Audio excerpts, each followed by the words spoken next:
This is NHTV2, North Haven Government Television, a service of North Haven Community Television. The following program is brought to you through the support of the town of North Haven. Okay, folks, we're going to get ready to get going here. We're a little bit late, but welcome everyone to the Planning and Zoning Commission meeting for Tuesday, November 12th, 2024. My name is Vern Carlson, and I am the chairman of the commission. I'm going to introduce our staff to you, and then I'll go over how we're going to take care of the meeting. We have one public hearing tonight. The rest are site plans, and of course you all know what that is. To my extreme right is Andy Balbalacqua. He is our town engineer. To him is Alan Frederickson, our land use administrator. To my left, way down there, is Christina Hilton, and she is the staff secretary. And with that, I'm Rod Williams, member of the commission. Paul Wyman, Vice Chairman. Mark Greasy, Commission member. okay. And Mark will be sitting in tonight. We have two commissioners absent tonight, and Mark will be sitting in for Ken Quick. So he'll be sitting as a regular member. We're going to operate as a four-commission tonight, so it should go pretty well in any event. We have first off, we have where was Katani? Is she not here? Correct. Huh? That's correct. And what? She won't be here. We're going to use the tape that we're getting. Oh, okay, very good. Then that's taken care of. All right, folks, Katani's not here. Okay, this meeting is going to try to end somewhere around 10 o'clock if possible. And everybody here that wants to speak, we're going to give 3 minutes to, just as though we did it last month. So everybody's going to have that same privilege to do that. Please, when you're speaking, if you can not repetitiously over the same person just before you, it would be good, but I'm sure it's going to be hard. But in any event, is there any changes to the agenda, Alan? Yes, there are two applications. Item number 2, P2421S, and item number 5, P2421, that pertain to 61 Quinnipiac Avenue. Those have been postponed to next month's meeting, which is December 2nd. So if anybody's here for those, one is a special permit and the other one is a site plan. If anybody's here for that, it's not going to be heard tonight. With that, I don't think we're missing anything here, so we're going to start the meeting off here. I don't think we're going to change of uses on the agenda. Brendan, they are, yes. What was that? Change use. Oh, change He's here use. representing both changes. No, it'll be a while before we get to that. But in any event, Rod Williams will be acting as secretary tonight. And with that, we'll read in the first, we're going to take, let me say one thing here. We're going to take the special permit for 5100 Ridge Road and the site plan, which is number 3 on your agenda here, which is P2414 and P2414S. We're going to take those together, so we'll be acting on both at the same time. With that, Rod, would you read the call for the public hearing, please? Number P2414S, continuation of the special permit application of Quinnipiac University, applicant and owner, relative to 5100 and 5110 Ridge Road, map 97, lots 2 and 3. Plan entitled Quinnipiac University, Hamden, Connecticut, Education Center, 5100 to 5110 Ridge Road, North Haven, Connecticut. Prepared by Nathan L. Jacobson and Associates, Incorporated, dated May 22nd, 2024. Revised June 7th, 2024. Revised July 10th, 2024. Scale 1 inch equals 20 feet, R40 zoning district. Okay, well, with that, we'll be taking the site plan as well. It does not have to be read in. You want to read that in, though, just in case with this audience? Sure. Is the second one? Number P2414, continuation of the site plan application of Quinnipiac University, applicant and owner, relative to 5100 and 1510 Ridge Road, map 97, lots 2 and 3. Plan entitled Quinnipiac University, Hamden, Connecticut Education Center, 15100 and 5110 Ridge Road, North Haven, Connecticut, prepared by Nathan L. Jacobson and Associates Incorporated, dated May 22nd, 2024, revised June 7th, 2024, revised July 10th, 2024, scale 1 inch equals 20 feet, R40 zoning district. Very good. Okay, so folks, you have it all. And we're going to open the meeting up with Bernie Pellegrino. You can go ahead. Floor is yours. Thank you, Mr. Chair, and members of the commission. For the record, my name is Bernard Pellegrino. I'm an attorney with the Pellegrino Law Firm located in New Haven, and I represent the owner and applicant, Quinnipiac University, in regard to the present application. I'm here with Sal Filardi, Bethany Zemba, and other members of the administration and staff of the university. And I'm also here with members of the design team who you'll hear from tonight, including Howard Frommer, who's here with me now, and Michael Heyer, who is waiting in wings to discuss the application. As you know, you may know, we revised our submission plan based on questions and comments and concerns that we heard raised here at our meeting last month. And we want to walk you through those, just in case you haven't seen them, or if you had any questions on them, just to show you what we've done in response to some of those concerns. As you know, the property is located in Hampton, and it's right on the town line.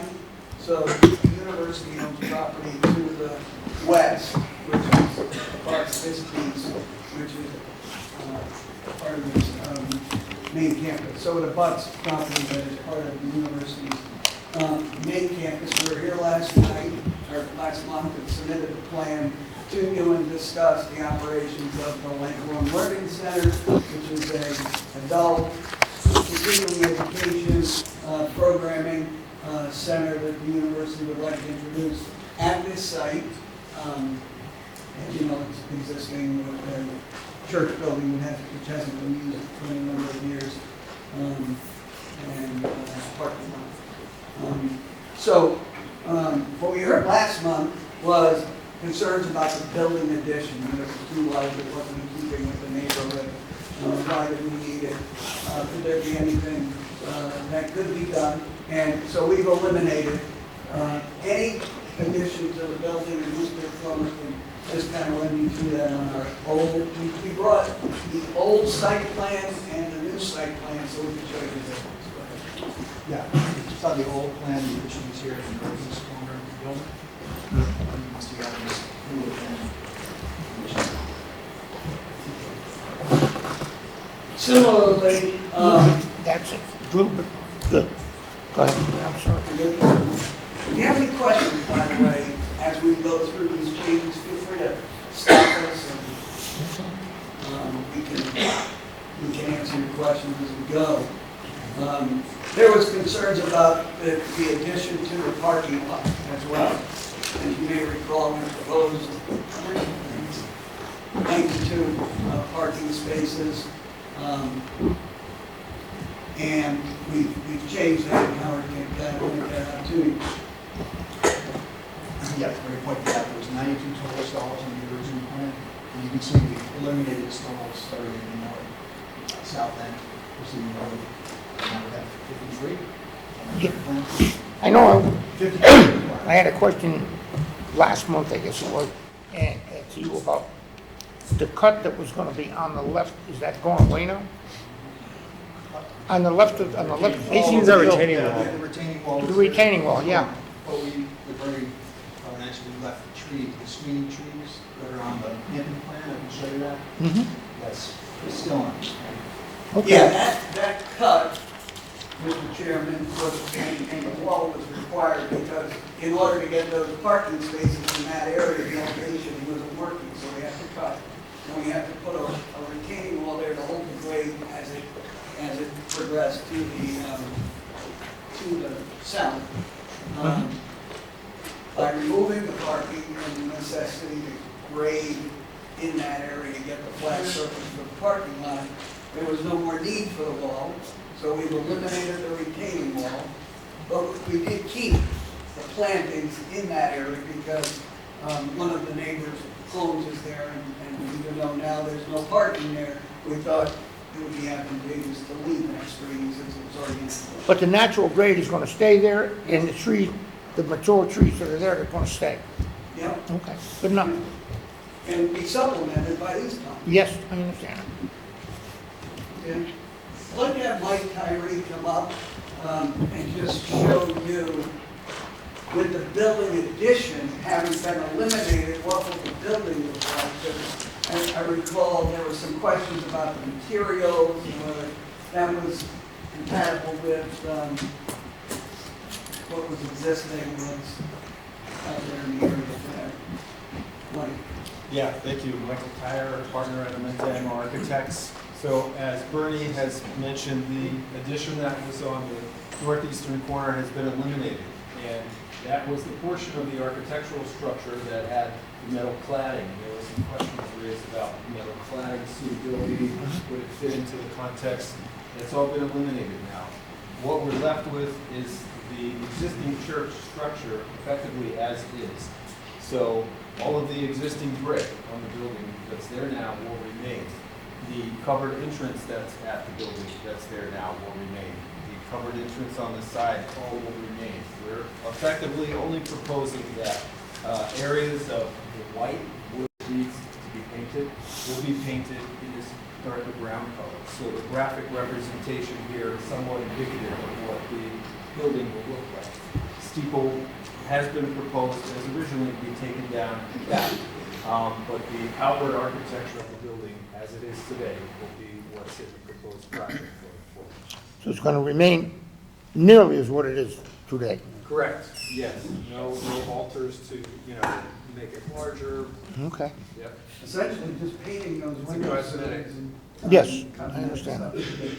And those archways on Yeah. Those are the two main elevations, and then again, on the back and the side facing to the south, again, simply painting these areas with the existing brick and other components of the structure to remain as is. Okay. Okay. Stay close, Mike, because I want to have you talk a little bit about lighting in a moment, because we want to go over that again. There was some confusion and misunderstanding. But before we do that, Howard, on the site plan, there was, if we could show go back to your old proposed site plan, Mike, you could hold it up there. We need it in a moment.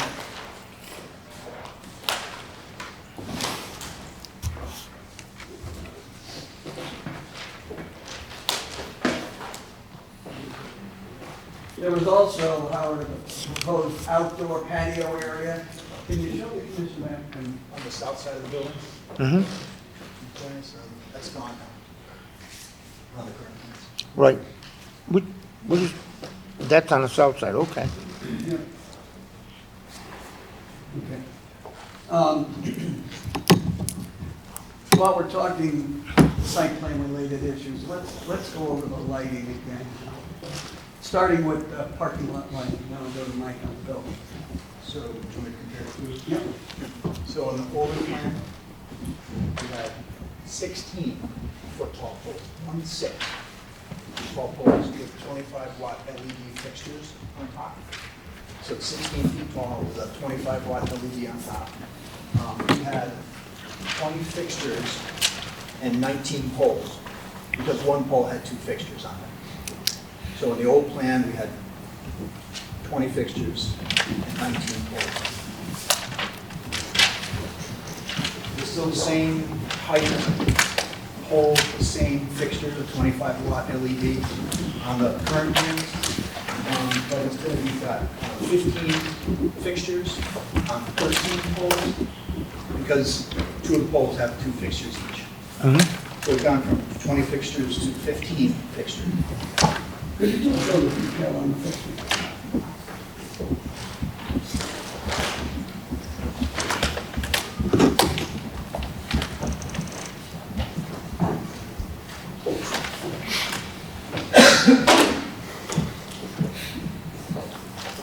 photo sheet, sea level number set has got the image, graphic image of what the fixture looks like. We're proposing that all of those parking fixtures and driveway fixtures would be on timers and shut off when a center is not in use. So those poles essentially will be dark at 6 o'clock, Okay. okay? And they won't come out on Sundays. We'll talk about our hours of operation in a moment, but, so those poles will be off. There is some existing building signage, and I want to have Michael show you that. And we'll talk about those. So on the building itself, there are effectively two types of building lighting that are being proposed. Currently, if we start at the upper level, at the front door, there are two decorative wall sconces that are there now. We're proposing to replace those. They're under the covered entrance. There are also similar decorative fixtures down below on this northern side under the other covered entrance. We are proposing to replace those with a downward-facing light. It's covered so we don't have the night sky issues. And that is effectively the only decorative light. It's a one-for-one replacement of the sconces that are currently there. On the western side of the building, on the back side of the building, for security, is being proposed a security-type floodlight. Again, a night sky compliant. It only shines down. There's no part of the luminaire to put side lighting on. And like the lights that Howard described in the parking lot, these will also be on timer. So the decorative lights can be turned off to coincide with hours of operation. Likewise, the security lights will also be on a timer, and those could be put onto a motion sensor for security reasons after hours. But effectively, just those locations would be receiving building count. Now, what you're proposing on the lights, is there going to be any trespassing on the fixtures, the lighting itself to the surrounding properties? No, you submitted the photometric plan, and we show no light trespass into the neighboring properties, residential properties. So we're compliant with our photometric. Well, I understand that, but I looked at it over there now at Quinnipiac. I mean, it looks like Yankee Stadium there.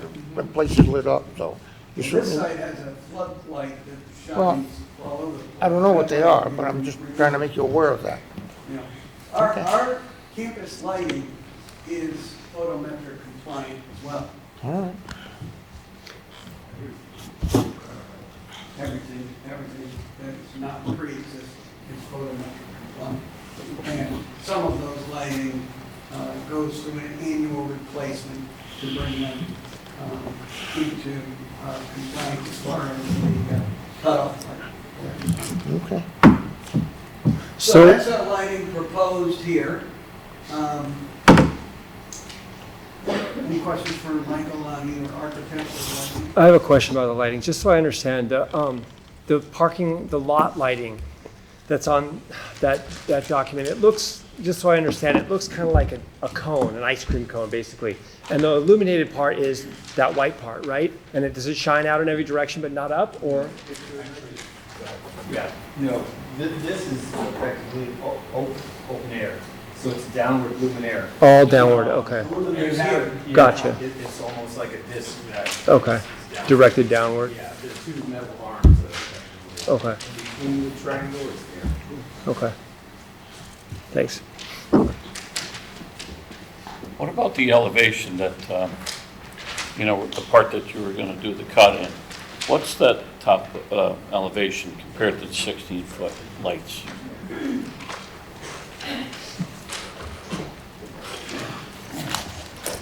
On the neighboring property?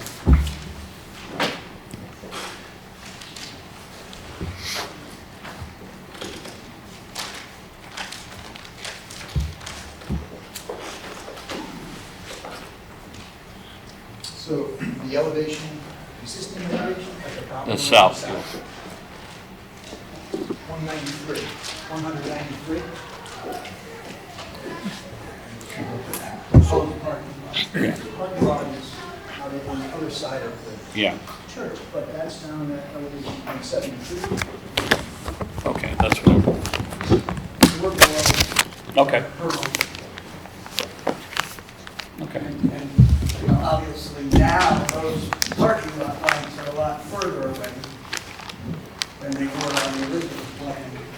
And that evergreen buffer will still be there as supplemental.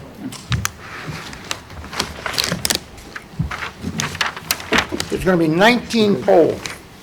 13. 13. 13? 15 lanes. 15 lights. One or poles.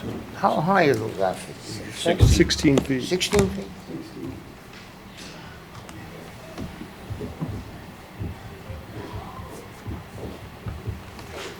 Okay.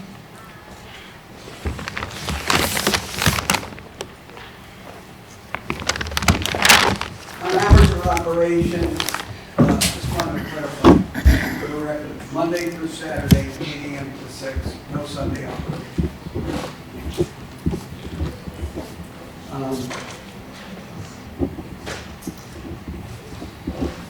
There were, as you may recall, Chief Glenn, when we reviewed the initial plan, expressed some concerns with the original plans. We sent Mr. Barris back out in the field to look at a few issues, and we met with the chief, and we showed him the new plan. We explained to him the operations, and had a discussion about those. We had proposed 2 stop signs that he didn't like, still doesn't like it.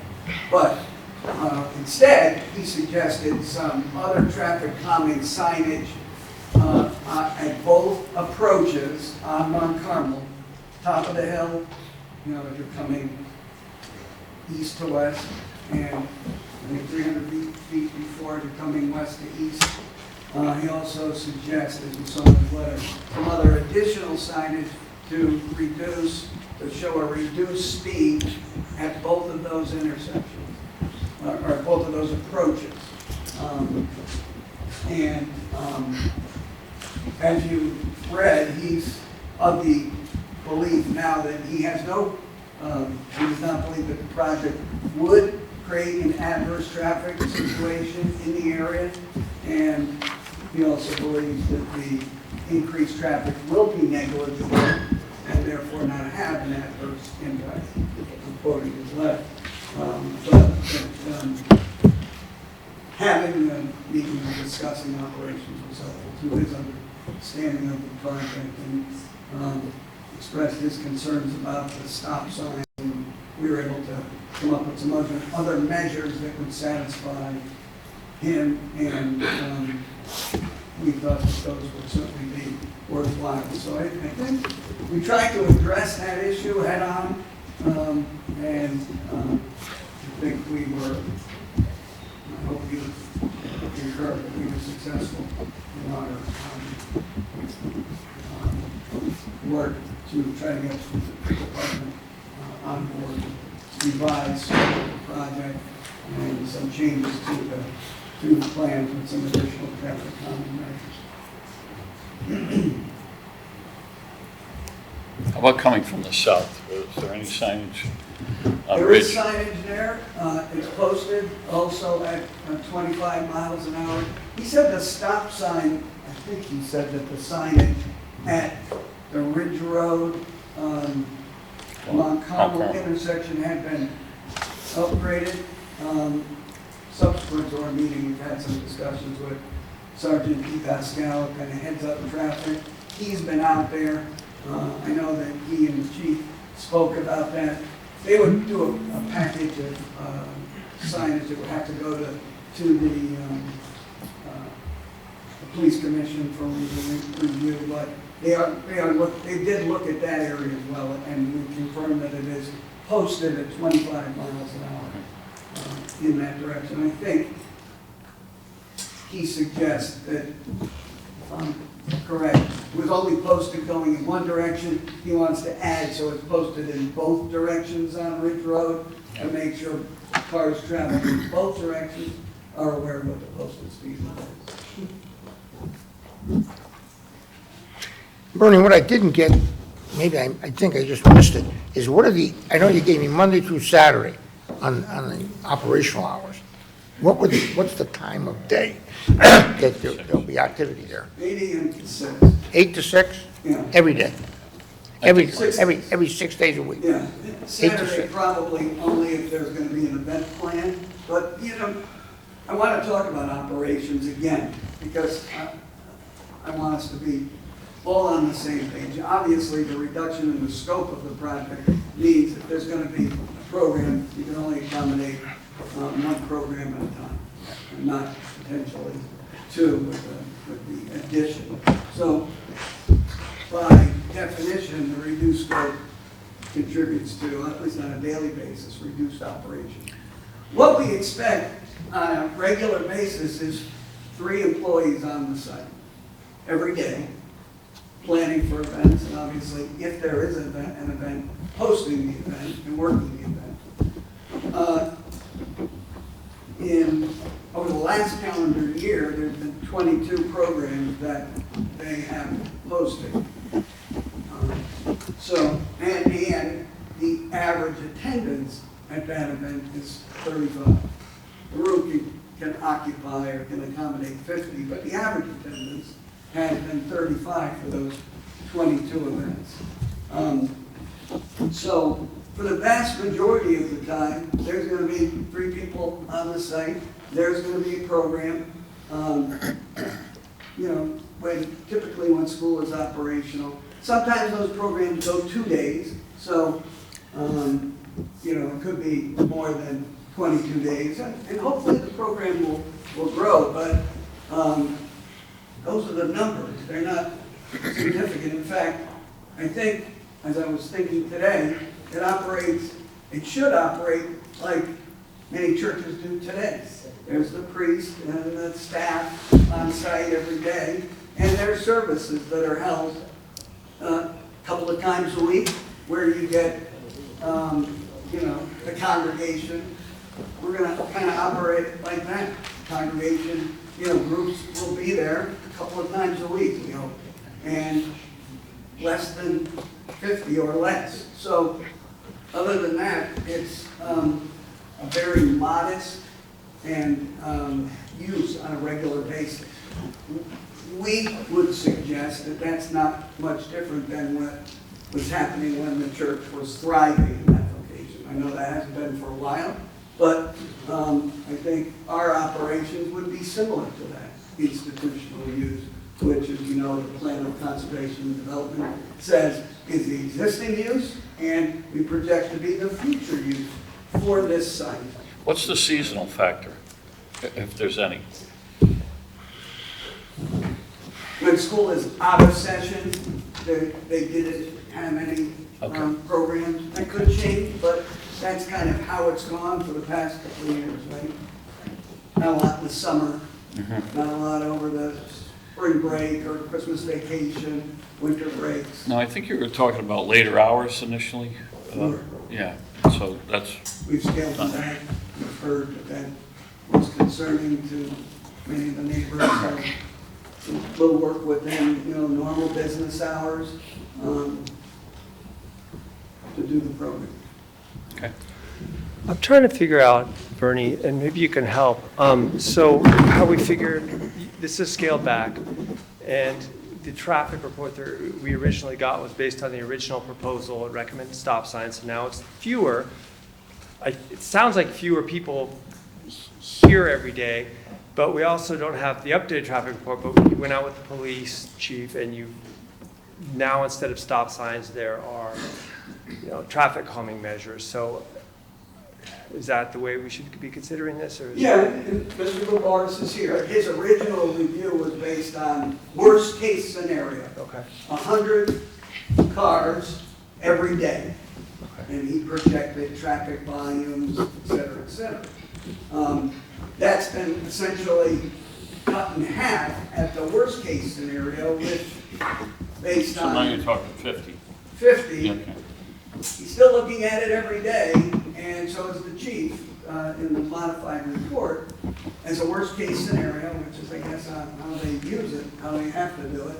And he still says that the increase in traffic will essentially be negligible in the area because they're coming at different times, they're going at different times, they're going in different directions. I'm paraphrasing, but if you have more specific questions at any time, Mr. Gubaras is here, but I think they want that. Well, I do, might bring him into that. You know, you did mention that you were hoping that this would grow into what? Now, how big would you think its expansion would be if you're accommodating up to 50 people now? You know, What would it be? What would be the cap on that? Programmatic events would change, because that's really all that the site will be able to accommodate. We would hope to be able to put more of these programs on, because as you heard testimony from people who are involved in the program, there's a great need for increased workforce housing, and there's potential benefit to our residents and others in the region to have a better educated workforce and create opportunities for better employment, better jobs for those folks. So even if it doubled, we go from 1 every 2 weeks to 1 a week. So, right, 22, we go to 50, that would be doubling the program. That means 1 a week. On average, sorry, on average. You may have more if we're not operating in the summer, in the fall, there's 2 a week. But on average, that's 1 mass a week, not including funerals, right? So,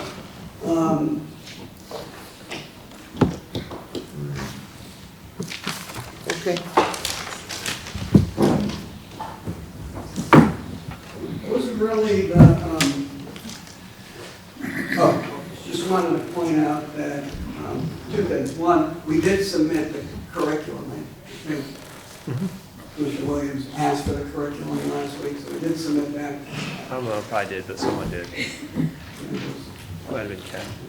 So that, if there's any questions on that, we have our here to answer any questions. And also wanted to point out that despite what you may have read in a letter to the editor in the Courier, our programs have and will continue to provide opportunities to North Haven resident adults through both employer and open enrollment programs. So there is a benefit, there has been a benefit. We hope that there would be even a greater benefit by having a home for the program on our campus that would benefit the residents of this town. Mark, you want a question? Not this time. Okay. I think that's all we had at this point. We're happy, we'll hear what other folks have to say. We can answer any other questions you may have. Okay. Very good, Karen. Thank you. Thank you very much. Yep, thanks so much. Okay, so you're all set with your presentation as of now, so if I open to the public, I'm going to go into the opposition. I'm going to ask for the in favor, but I'm going to go right into the opposition. Yeah. Okay, You you want to ask for understand? in favor? Okay. Okay, any more comment? Actually, can I just ask Mr. Gubaras, I wanted to hear from him, to hear a confirmation, because whether now that we don't have the stop signs, there's less traffic. Are you aware of the traffic calming measures that were proposed, and can you talk about The that? police chief does not like the stop signs. That's his preference. He's in charge. But it was suggested instead of the stop signs to try to calm people down, we install intersection warning signs to alert people who are on Mount Carmel approaching the intersection from the east and the west that the intersection's coming up. because I'm sure you're familiar with the intersection, it's kind of blind, it comes up on you kind of suddenly, especially in the westbound direction. And so, new warning signs about 300 feet in advance in each direction. He also suggested, I don't know whether he said he already upgraded the stop sign or that he will upgrade the stop sign even further. It looked to me like the stop sign going northbound was pretty adequate. The other thing it was is that the road is posted for 25 miles an hour. Both roads are posted for 25 miles an hour, but the postings are kind of far from this particular area. In particular for the site itself, there's a 25 mile an hour posting as you come off of Ridge Road onto Mount Carmel Avenue heading south. But there isn't one nearby until you go all the way down to the next intersection to the south for northbound. So he suggested that another speed limit sign be posted somewhere in the northbound direction as you're approaching the site of the posting, okay? Up on Mount Carmel Avenue, excuse me, Mount Carmel Avenue? No, we're talking about Ridge Road. Ridge Road, okay. Okay. And then also there was some talk about maybe putting up intersection warning signs for the drive itself, okay? Just to alert people that it's there, and maybe even reducing the speed limit on Ridge Road in the vicinity of the site. But anything that's done has got to be run by his police. Are these reflective, or are they lit They're in always any way? reflective. Okay, are they lit in any way, or no? Any No, they're lights? not lit, they're not lit, no. They're reflective though. They're highly reflective, actually. These days, they're very reflective. You put a headlight on them, you'll see them. Do you feel you put enough attention on Ridge Road itself? I mean, it's been a pretty windy up and down road.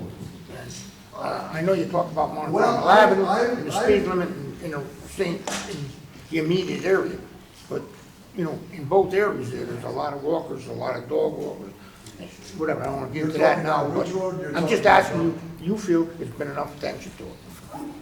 Which one? Which On road? Ridge Road, both sides. Yes, I do. I mean, we're also what we did, so that everybody understands, when we traffic engineers do a study, we use for trip generation the data that's prepared by our society, our professional society. They come up with this document that they update periodically called the trip generation map. And for uses, there's usually data that you can use in there in order to come up with an estimate as to how much traffic you expect. In this particular case, there isn't that land use in the document. So what I did was, as we always do, is we assume a worst case, okay? And if we can demonstrate that something will work for the worst case, then it follows that it will work for everything that's less than that. So in this case, what we did initially was, there were 100 parking spaces proposed. So we assumed the worst case, having 100 vehicles come in at the same time, and 100 vehicles leave at the same time, and have both of those events coincide with the peaks that are there during the commuter hours, all right?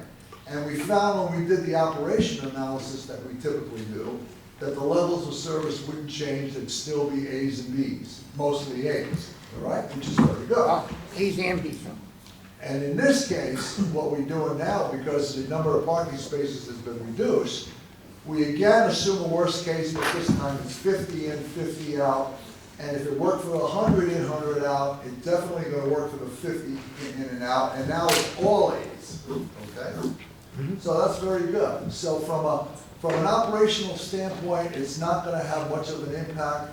And also, the accidents, you would think that because there's no denying that you've got narrow roads, you've got things go up and down, you've got curves and everything else. That's just the environment that we live in here in New England. No question. If you look at the accident history though for that area, and it's virtually non-existent, okay?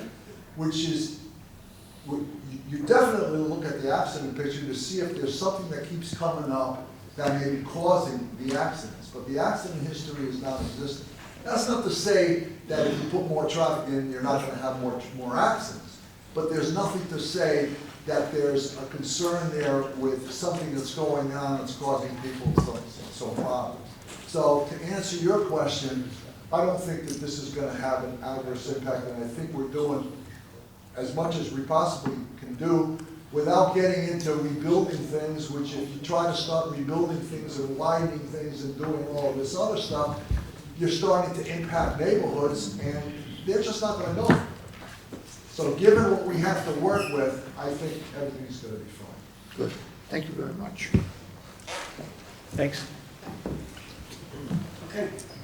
Thank you very much. Well, thank you. We're here. This thing. Okay. Give them a minute to get down their easels and stuff there, and then we're going to go right into the audience immediately. So first thing I'm going to do is ask for anybody that is in favor of this application to raise their hand or come up to speak, whatever the case may be. Someone here? Oh, come ahead.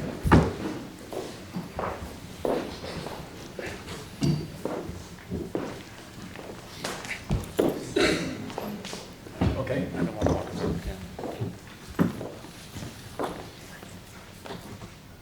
Chairman Carlson, members of the commission, good evening. My name is Pat Charmel. I live at 100 West Meadow Road in Hamden. I'm the president and CEO of Griffin Hospital, a proud Quinnipiac alumnus, a QU Board of Trustee member, and the chairman of the QU Building and Grounds Committee. I want to speak tonight in favor of the proposed education center located at 5100 Ridge Road. At the last meeting, you heard from dozens of individuals in support of this application. To respect the commissioner's time, instead of presenting another lengthy line of supporters to speak in favor of this application, I'll provide a summary. As we discussed at length at the last meeting, the proposed education center will play a critical role in enabling workforce development collaborations to drive economic development across our state. In my role at Griffin Hospital, I see firsthand the importance of building a talented, well-trained, and diverse healthcare workforce that is ready to meet the challenges of our local region. Through programs offered at the Education Center, QU will work to address the short-term intermediate needs for increasing the pipeline of well-trained healthcare workers in our state and to build a foundation for a sustainable and resilient healthcare workforce into the future. One such program is designed to help Master of Social Work graduates across the state prepare for licensure, enabling them to fill much-needed positions such as clinical social workers and child protective service workers. Emergency rooms, rehabilitation facilities, and youth centers all rely on social workers to treat veterans with PTSD, children in need, people with chronic illnesses, and many others. These social workers are important to provide a crucial link between patients and caregivers, ensuring they receive proper attention. In addition, through badges, certificates, and micro-credentials, our center will be a workforce development arm in other sectors such as tech, bioscience, manufacturing, and more. As an example, our Applied Healthcare Cyber Risk Management Level 3 badge introduces adult learners to concepts and practices to manage HIPAA compliance and security risk while instructing how to organize and facilitate these practices within healthcare organizations like mine, Griffin Hospital. These are local, professional adult learners, some who live here in North Haven, working to advance their careers. These programs have the potential to offer valuable health and cybersecurity assistance and other programs that will directly benefit our neighbors, their family members, and the larger community. I'd also like to address the revised plans that you heard about tonight. The updated proposal presented to the Commission tonight demonstrates QU's commitment to listening, collaborating, and adjusting its plans to be a good neighbor. We have made significant changes to the project's scale and scope to address concerns, including eliminating the addition, reducing parking, and shortening hours of operation. These substantial adjustments reflect the university's understanding of these concerns. We hope this responsiveness demonstrates QU's dedication to being a collaborative partner. The Education Center of Quinnipiac is an investment in our community's Sure you almost have it? Yes, I am. Okay. The Education Center of Quinnipiac is an investment in our community's future, offering a vital training opportunities for workforce development. The church location is particularly suitable for this extension of our adult learning programs, as it's adjacent to Quinnipiac's Mount Carmel campus and just 5 miles from our North Haven campus. Gotta wind it up, please. I'm on my last sentence. Well, okay. I urge you to support this project. It has the potential to stimulate economic growth, establish a pipeline in high-demand fields like nursing and cybersecurity, and enhance the quality of life for residents across the state. Thank you. Thank you very much. Okay.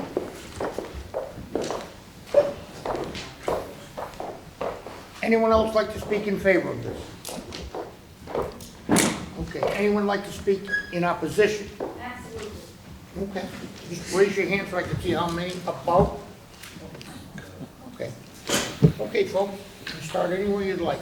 Start from the end right there and go right down through. If you like. Mr. Chairman, I wonder if I might. Sure, by all means. John, I didn't know you wanted to speak. And I thank you. I'm not trying to limit your presentation, but I thought I have a little organization, and I would respectfully ask that maybe a little deference on that 3-minute limit, because I have a lot to say. We'll give you a few all, John. My name is John Parisi. I'm an attorney. My office is in Hampton, and I'm almost a lifelong resident of North Haven. I'm here this evening on behalf of my clients Gary DeSimone and Liz Noah, who own the contiguous property immediately to the north at 5200 Ridge Road. To be clear, my clients and the other contiguous property owners, John Acampora and his daughter Maria, who own the other single-family residences, will be impacted most adversely if this commission approves the application. However, almost 150 other residents have signed the petition opposing Quinnipiac's application, and I'm sure you'll hear from many of them this evening. I know that the practice of this commission is to thoroughly review all the submissions, and I'd like to emphasize Mr. Mr. DeSimone's letter dated September 21, when he was away. He's now returned and he will be speaking this evening. He's going to address specifically a number of instances where the representations of the university, both in Hampton and North Haven, have proven to be somewhat hollow. Most of you will recall that this is not my client's first time opposing an application to establish a school at this site. The Slade School was here 2.5, 3 years ago, and they hired lawyers, me, traffic engineers, civil engineers, environmentalists, wetland specialists. So we've been through this drill before. The property at 1500 Ridge Road is ideal for residential use, barely acceptable for a modestly used church, but completely inappropriate for a school such as the Slade Upper School and now Quinnipiac. I will spend literally less than 2 minutes addressing the remarks of the applicant's parade of distinguished speakers in support of the pending application. I concede their points. Education is good. Continuing education is good. A skilled, well-educated workforce is good. Knowledge is good. Less than 2 minutes. I do not concede, indeed I adamantly dispute, that 5100, 5110 Ridge Road is an appropriate location for this self-described executive education center. First of all, as has been pointed out on number of occasions, Quinnipiac's main campus is literally around the corner, including the new construction of the so-called South Quad along New Road. And here in North Haven, its 140-plus acre North Haven campus on Bassett Road is, I think the speaker before me said, 5 miles away. Are they really asking you to believe that with all the existing classroom space, auditoriums, meeting rooms, they do not have the capacity for another couple of executive education classes? Or is this another misdirection play? Secondly, and more to the point, I do not concede that the proposal meets the criteria set out in your regulations, 2.1.1.5. You are required to give consideration to the effect on present and future dwellings in the vicinity and other standards provided in the regulations. I submit to you that this application will with a completely different set of plans than was submitted initially, should not even be before this commission. This is a new application. These are not the plans that were acted upon by North Haven Wetlands Commission. These are not the plans that Hamden Inland's Wetlands Commission denied last week.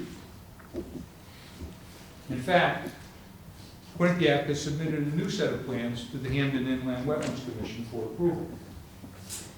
Yet these are the plans that they're asking this commission. Do you have much more, John? You Pardon? came in as the public. You didn't come in as an attorney. Well, I'm here as You got much longer to? I do have more, Mr. Chairman. I want to give you the courtesy of the time, John. Go ahead. I've got myself and I've got expert witnesses. I mean, the applicant had plenty of time to speak. I'm not trying to do anything other than address the points that are germane to this application. Okay. I want to be sure we get that out. Okay.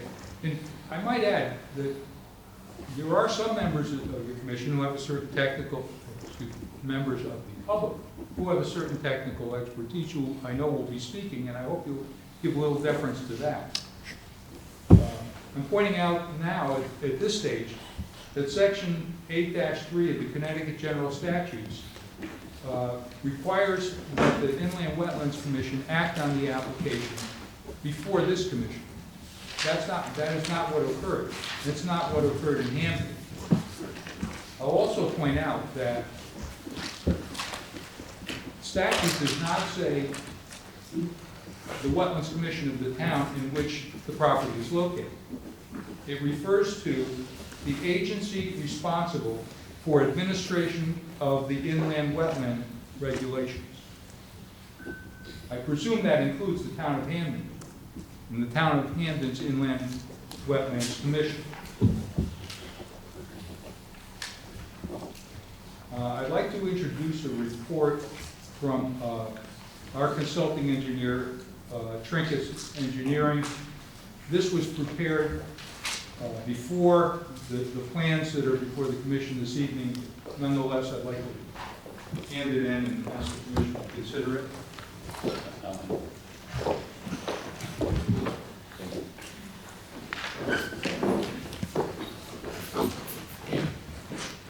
Mr. Trinkus had a schedule conflict this evening and couldn't be here to present it himself, and I'm not going to attempt to do it. But I appreciate you taking the report as of record. And of course, Ms. Gadwa from REMA Environmental spoke to the commission last time. I just want to remind you of her opinion about the adverse and irreversible impact on this sensitive ecosystem. I'd also like to remind the commission about Chief Januszewski, the fire chief's report about the ability of his department to respond to emergencies. I believe that you've all seen that and have.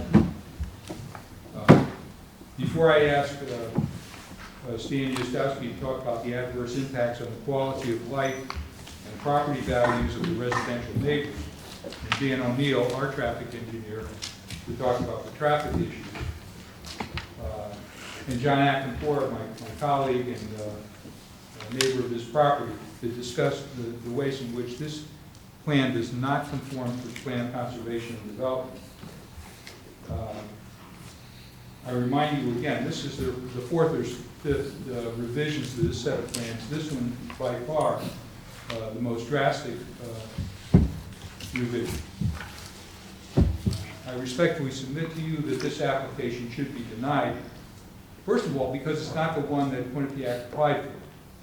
It did not go through the inland wetlands vetting that's mandated by Connecticut General Statute, Section 8-3. But most of all, they're not the right use for this site. Knowledge is good, but this site is bad for this proposal. It's the wrong location for Quinnipiac's proposed use. The property is zoned R40. There's ample room for a single-family residence, but not for more than 50 parking spaces for the traffic generated by this ill-considered use. And Mr. Chair and members of the commission, I thank you for your deference. So Thank you, if I may, can I call on Mr. Yezdaski? By all means.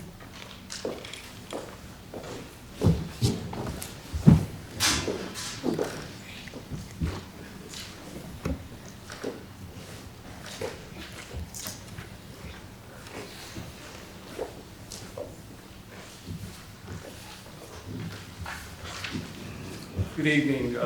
My name is Stanley Yazdowski. I'm president of Realty Concept Incorporated, a Guilford real estate consulting and appraisal firm. I hold the Council of Real Estate designation, CCI designation, or Commercial Real Estate Education designation. Excuse me, could you just spell your last name? Oh, that's probably the most difficult thing we're going to talk about tonight. Could be. It's G as in George, N, I, A, Z, D, O, W, S, K, I. Most people call me Stan.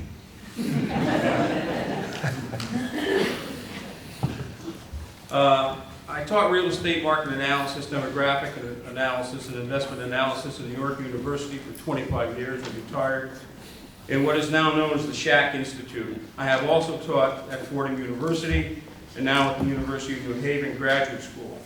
I have consulted and taught and consulted internationally. My assignment was to identify if any impact would occur on my client's residential property located at 5200 Ridge Road, North Haven, if the proposed education center were in place as of November 11, 2024.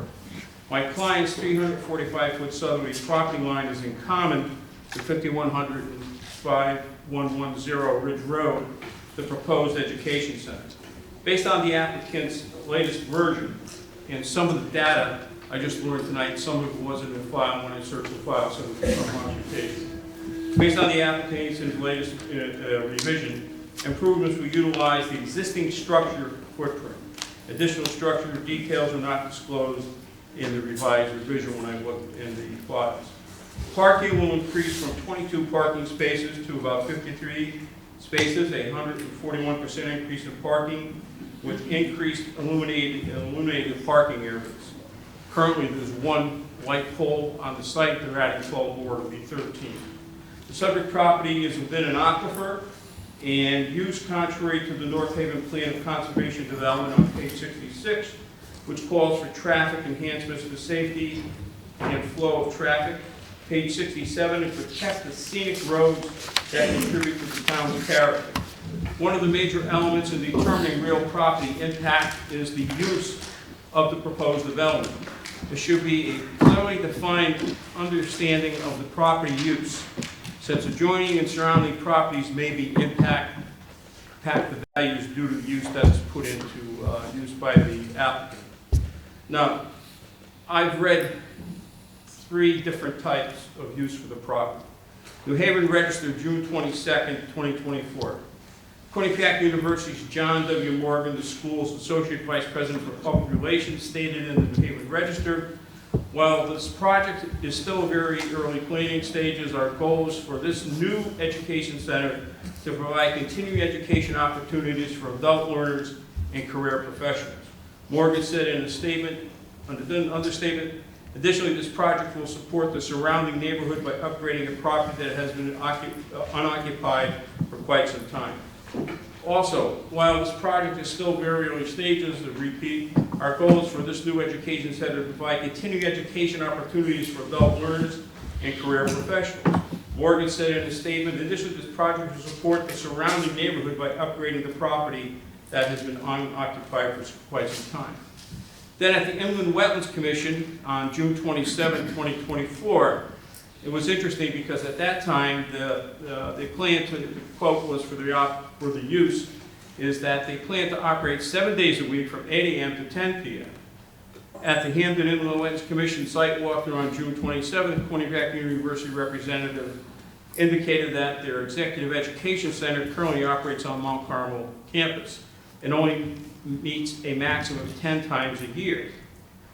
And the only reason why they want to move the program to the church is because they were given the property and needed to find something to do with it.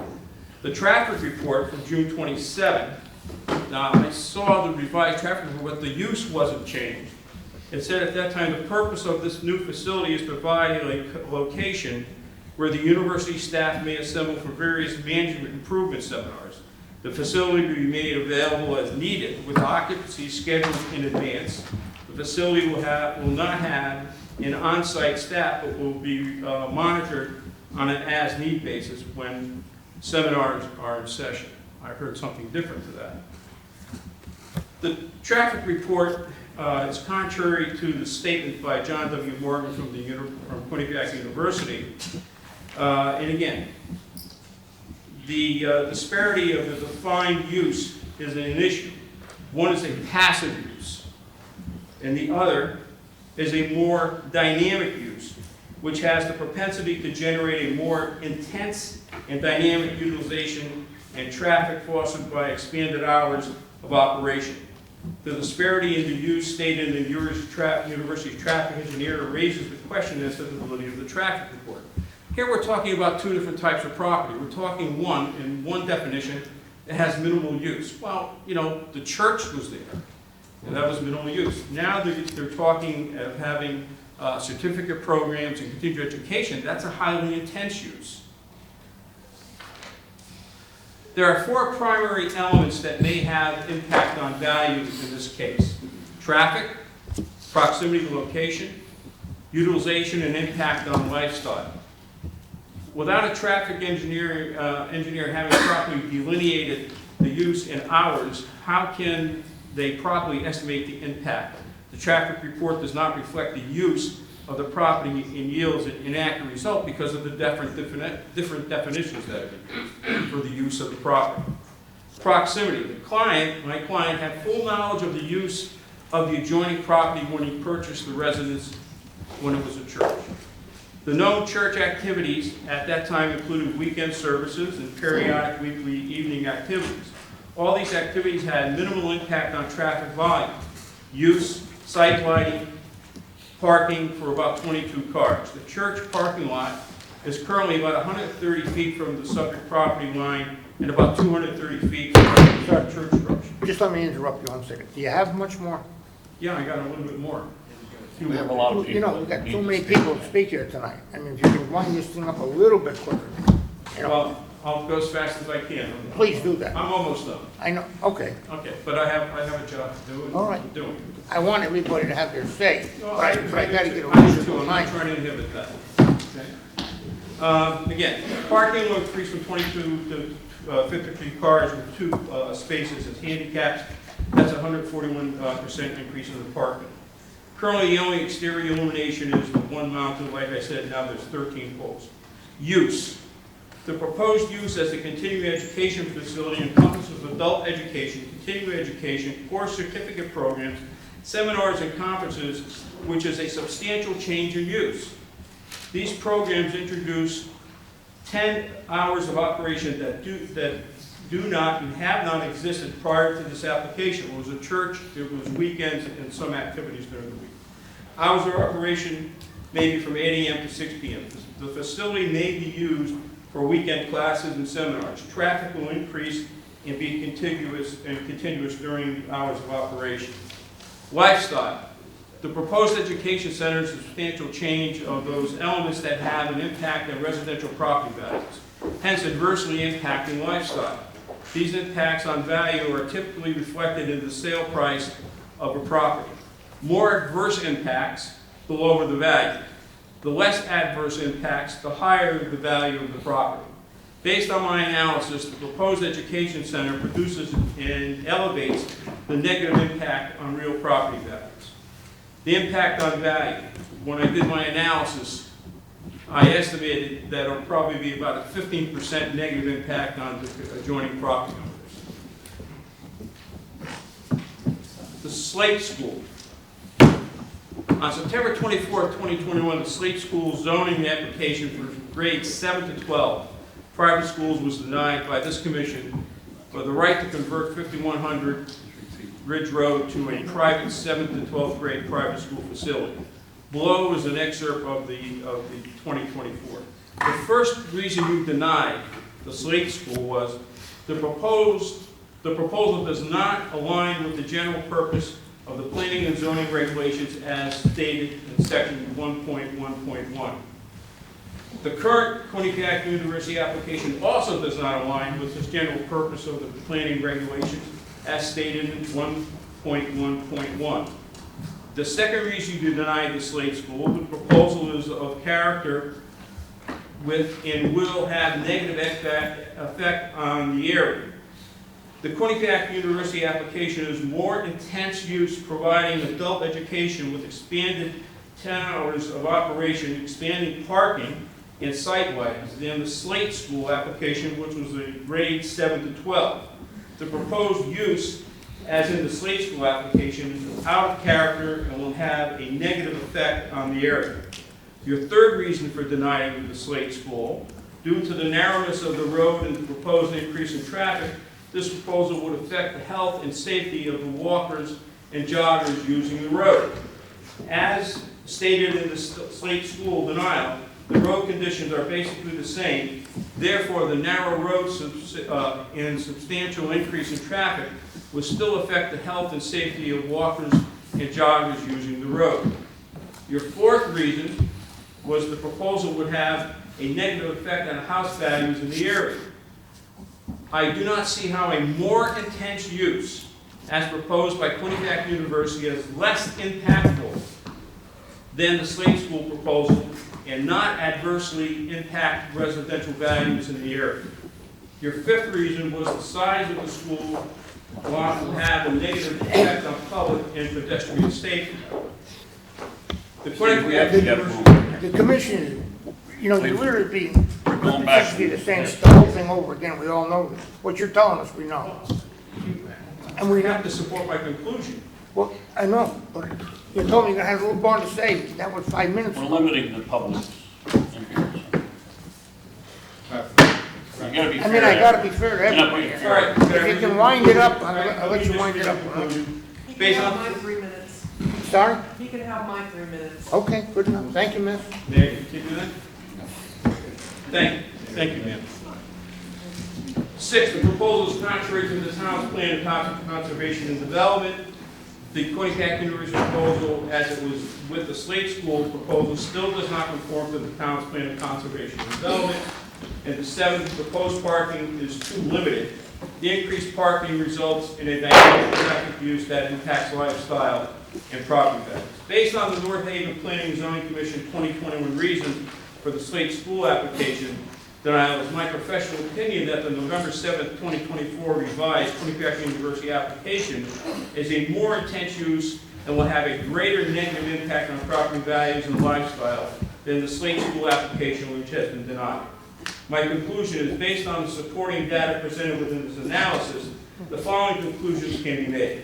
After analyzing the 2021 Slate School application, denial of the current Quinnipiac University proposal, Education Center is a more intense use than the Slate School application, has a more dynamic traffic increase, 10 hours of daily operation, more site-wide noise, fire, and life safety risks in location, have direct adverse impact on adjoining property values. The Quinnipiac University proposed education center is a more intense use than the 7th to 12th grade Slate School in 2021 application. After analyzing the elements of the impact of the value there's a negative impact of about 15% on real property values for contiguous properties reduced by distance for surrounding property. If the Quinnipiac University application is approved, it will adversely impact surrounding residential property values. The reduced values will result in lower assessments, thus passing the reduced tax revenue on the balance of North Haven tax base. In addition, the proposed education center is a tax-exempt entity and will increase the demand for town services with costs will be borne by the North Haven taxpayer. That concludes my report. I have a report that I will submit to you. Thank you very much. Thank you. Thank you. Thank you. Josh?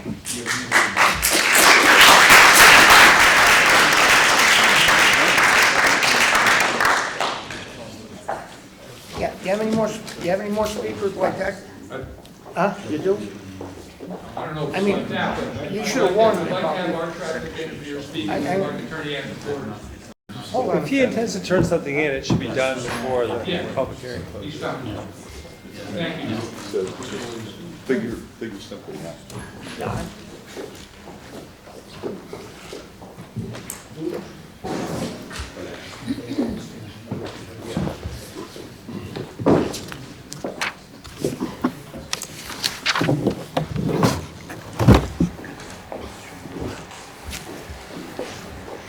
Good evening. My name is Dan O'Neill, licensed professional engineer in the state of Connecticut. I'm specializing in traffic engineering and motor vehicle accident research. And I have a few things to say about the traffic that I'll show on the screen.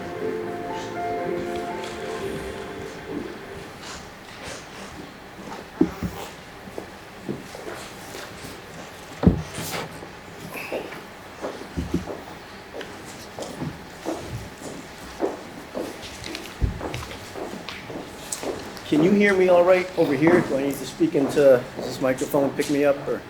Just for the camera. Okay. Is this all right? All right. I have I had prepared a traffic report based on the original application and the applicant's original traffic study themselves. It also contained, we've done some traffic counts, speed studies, all that type of stuff out there, so all the data is in that. And I have these copies to submit to the commission. Now, since then, obviously, there's a change in the use and a new traffic study that addresses that change from the applicant. And I've seen that, so what I've done is, rather than go through my original report, which a lot of it is changed, because what I'm responding to is different, I have this presentation that we can go back and forth between parts of my original report and parts of the two applicants' reports.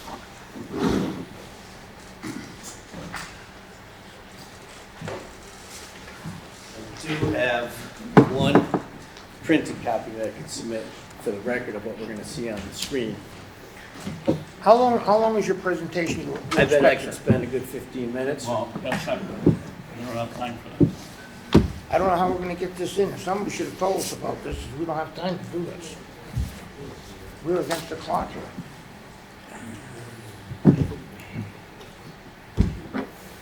John, I've been trying to That's not fair to ask these you. people. Well, it's not fair to us to ask us to present an opposition to an application and then limit us. Nobody put a limit on the applicant and what they're presenting. They presented experts, we have experts. I don't. Wait, Well, wait a second, that's the applicant, this Yeah. is public comment. So, This is the public hearing. just to establish, there's a clear difference between the two. So, the chairman can decide what he wants to do, but there's not the same standard that would be applied to each. If these people want you, if this audience in opposition wants you to present this, be one thing. But I can't hold everybody up not speaking because I'm using up this time. John? I take that for that. John Aquatora, Alan, these are professionals. These are not the audience. The audience has the right, to give their comments. But we have a right to counter the professionals, to counter the professionals that they put on. But it's not a trial, I don't believe that's the case. I think He it is. can decide what he wants to do, he's the chairman, but there's a difference, this is public comment. okay? It's not a court of law, it's not the same thing. You can take what time you want, but there's a difference. Hold on. Let's put our professionals Alan, hold on a second. Does anybody in this audience, I know you folks are involved in it, does anybody object to these people putting on their presentation? Even though you may not have a chance to speak. Yeah. Do you object to this? If anybody objects, let me know. No. You object? No. Well, then don't ask anything. Are you saying Don't- you cannot speak? Well, we're, If we run out of time, you're not gonna have time to get on there. It all depends on the hour, but the fact of the matter is, if you don't object, I want to allow them to speak. Not objecting. Okay. I want to get to those change of uses. I'm here just to approve a couple change of uses for. Okay. Tuesday, Your turn will come. That's my objection, I object. I mean, I have you on the agenda, sir. I know. If we're going to get to I it, I can't. promise we're going to get to it. yeah, we'll get to it in deliberation. Okay, thank you, John. Thank you, John and John. Okay, continue. All right, I'll try to do this as quickly as possible. My name is Daniel, and last name... Can't hear you. Name is Daniel, and last name is O'Neill, O''N''E''I''L''.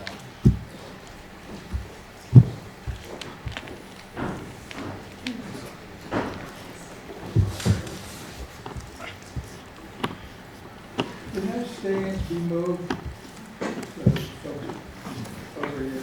It isn't.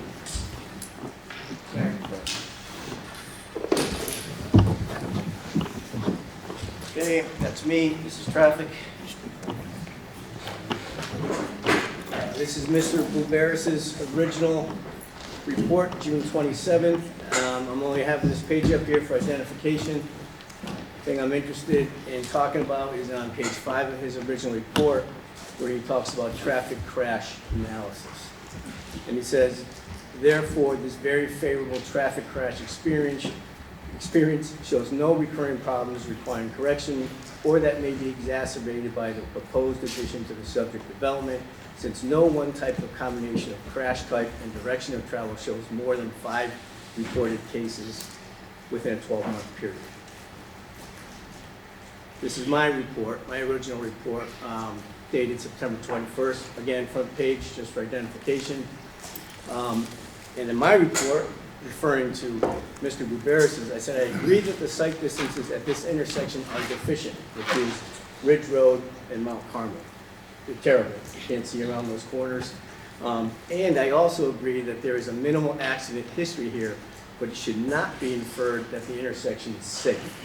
When looking at an intersection does not have any operational and geometric problems, I'll paraphrase. When you go out and you look at an intersection and it's straight and it's flat and everybody can see everything, you don't expect to find an accident experience there. But you look anyways. You might find something and say, there's something wrong here, we have to investigate. When you look at this type of intersection, and I did, and I expected there to be an accident history there because it's very bad, and I looked, and there isn't one. And the reason there isn't one is that there's not very much traffic out there. There's not a lot of chances for cars to conflict with each other. If someone makes a mistake, there's not somebody in their way when they get back in their lane. So you can't look at this and say, there's no accidents, we're fine. If enough vehicles get added, eventually the deficiency in the roadway system will come through and your accident experience will begin. This is from Mr. Buberis's most recent report, Mount Carmel Avenue at Ridge Road. After discussion with Chief Glenn, in lieu of the addition of stop signs on the eastbound and westbound approaches to Mount Carmel Avenue, as you get up to Ridge Road, we recommend that diagrammatical intersection warning signs are installed about 300 feet in advance of the intersection on both approaches on Mount Carmel Avenue. Diamond signs with the 2 lines to say there's an intersection coming up. Originally, they had proposed stop signs. Stop signs, which would also need stop ahead warning signs because you wouldn't be able to see the stop sign far enough away, would cause people to slow down because they're going to have to stop. An intersection ahead, it's going to alert them that there's something there, but they're not going to have to stop. I don't know that that's going to be very effective in slowing people down. This is a photograph of a crash that happened just this past October. The picture is taken from Ridge Road, looking left down Mount Carmel Avenue. It's a single vehicle accident. He went off this road. I don't know why. We don't have the police report. And if there was a lot of traffic here, this could be a two-vehicle accident. This was in July of 2021. This is also at the top of Ridge Road, looking right on Mount Carmel. We did have the police report for this, and operator one stated he was traveling westbound. As he's approaching the curve, his vehicle crossed the WO line, which is not surprising the way that curve is, and he struck the side door of a vehicle going the opposite direction. And that's a perfect example of when you have enough vehicles in the wrong place at the wrong time, you're going to have a problem because of the roadway system. This is not from any reports. Well, actually, this is from my original report. This is a photograph that shows a segment of Ridge Road between Mount Carmel and where the church is now. This is staged, not in a bad way. And we talk about this road as narrow. It's not typical for current designs, but this is what it would look like if you had two vehicles and a pedestrian in the same place at the same time. Another picture provided to me by neighbors. These are runners from Quinnipiac. We have pedestrians running up and down this road as well, in this narrow, twisting, turning road. I highlighted down here, as mentioned in the BTA report, the number of crashes in this area is low, but this is due to the low traffic volumes that currently exist, not the inherently safe geometric characteristics of the roadway. Increasing traffic volumes will increase the likelihood of problems. Mr. Buberis' most recent report, revised chip generation. There's have to be this. You know, there's 50-something cars that could come in and out of there during the peak hour. Worst case scenario, they're saying that's not going to happen every day, but it has the capacity to do that. And we don't know what it's going to grow into. And as traffic engineers, that's why we look at that and assume that it could get to that point. This is, so Mr. Buberis talked about Institute of Transportation Engineers. They study facilities. They tell us how many cars to expect to be generated. They do study churches. This church, actually I did this one, we were dealing with the Slate School, 72 seats, about 5,000 square feet. There's two different ways to calculate it, but following those two different ways, weekday mornings, during the peak hour, 2 to 4 cars. Weekday afternoons, 4 cars.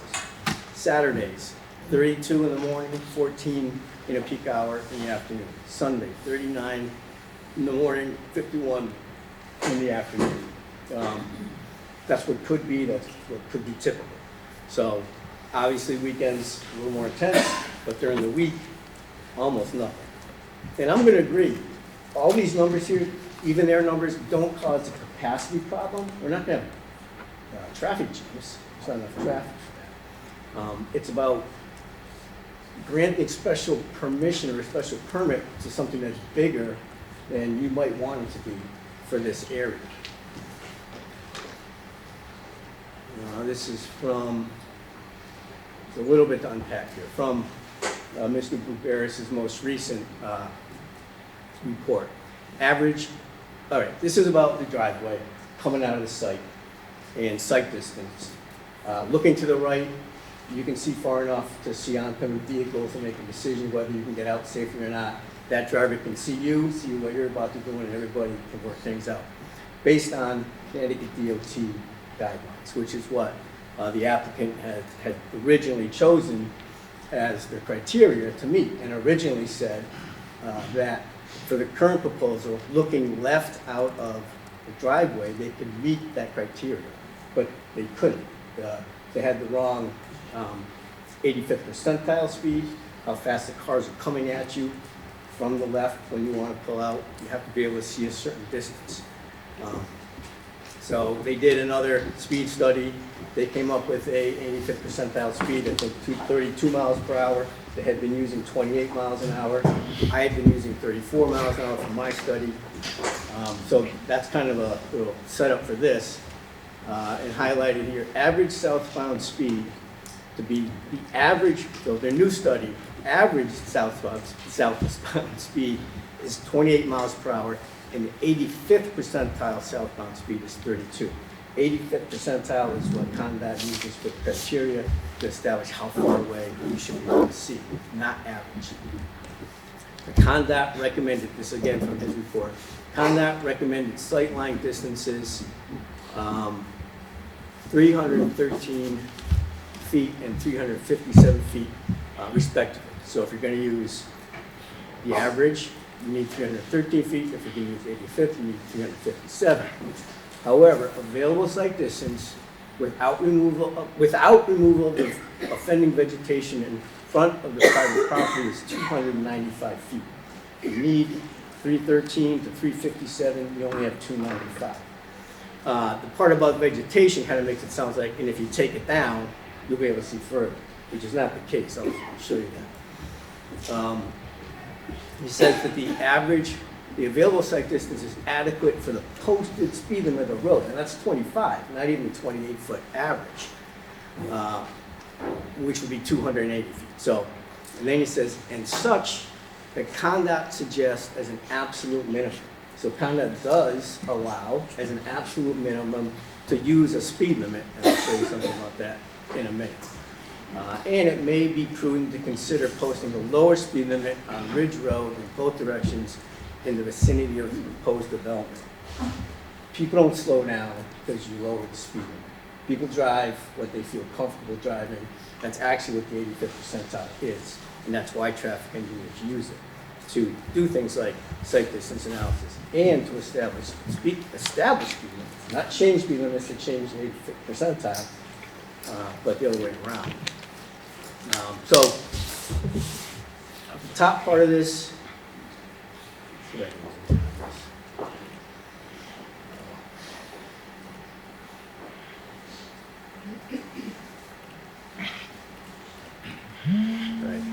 So over here is a site driveway. Looking left is the site that we're talking about.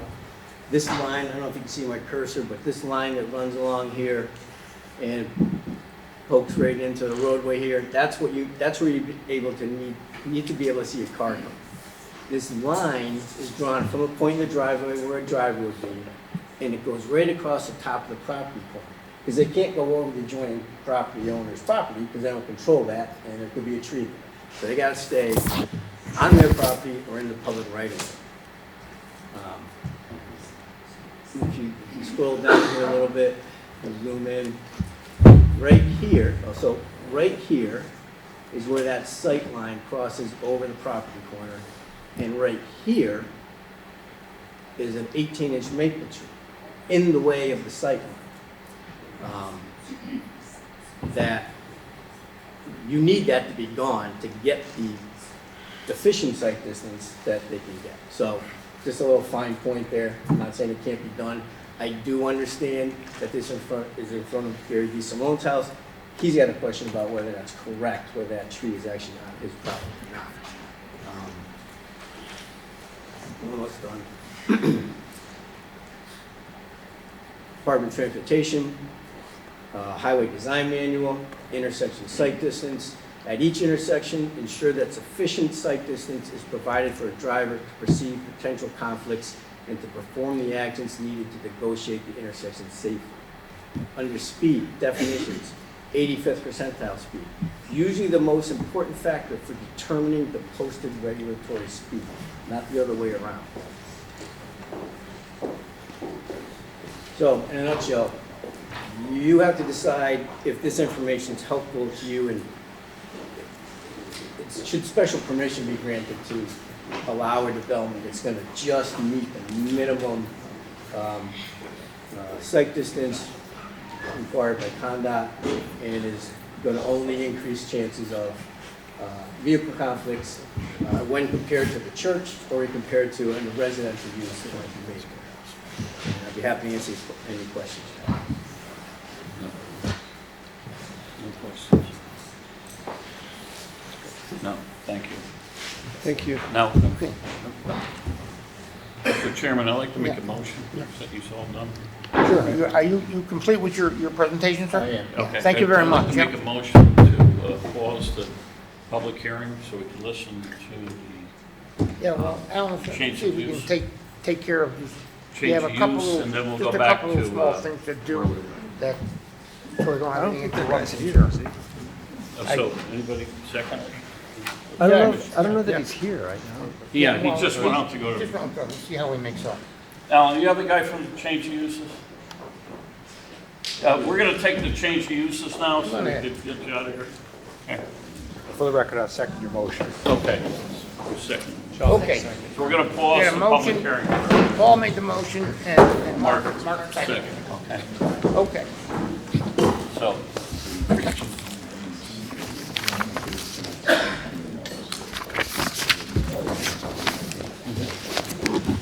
Okay. Thank you, I really appreciate you getting us in here. My name is John Brandon Benevento. I own the Kings Acre Shopping Center on State Street. And I have two change of uses, prospective tenants. I'm just gonna roll them into one if that's okay. I have a guy in the back building who does cleanouts and online auctions and is moving into an empty unit in the building. His neighbor does the exact same thing, and the guy on the other side does, he's like a woodworker. It's a perfect fit as far as I can see. And then in the front, I have a used bookstore that's currently in Hamden, that's moving into an empty storefront unit there. Also, I think it's a perfect fit. It's a used bookstore. There's a vintage store next door. It's called, that's it. this is 83 State Street, 83. 85C. That's it. Yeah. 85C is in the rear, is the, That's correct, and 83 is in the front. So one is going to be more storage? Yeah, he doesn't sell anything out of the front, out of the store. The guy in the back, he does cleanouts, so it's storage, and then he does online auctions, so he takes pictures and stuff in there. People come and pick it up once in a while. Okay. That's it. Okay, so that's storage in one, and then the change of use. So that's in the rear building. That's the rear building. that's 85C. That's 85C. And the bookstore is gonna occupy an empty storefront that you have. Exactly. Okay. in the And front, that's yep. at 83. And what is your name? My name's John Benevento. Okay, and your address? The address of the shopping center Your address is of your personal. That's for the 8 Ely Street, Branford. Okay, thank you. Any questions from the commission? BEN, EV is in Victor, ENTO. One second. Mark, any questions? I assume it's more of a traditional bookstore? It's a used bookstore. It's currently in Hamden. It's the one over by the Playwright. It's been there for like decades. And Okay. But it's not an adult bookstore. No, it's not an adult bookstore. I made sure of that too. That was one of my questions that they did. She did say they sell everything, but no, I think it's, yeah. So, I can't promise there won't be anything mixed in. I'll let you know. Okay, good enough. Thank you. Very much. Thank you.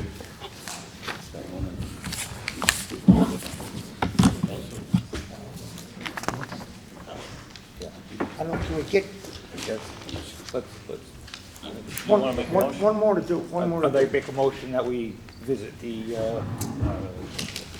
It is the site plan for, the site plan for Vinnie Capasso on, it's P28-16, 400 Valley Service Road.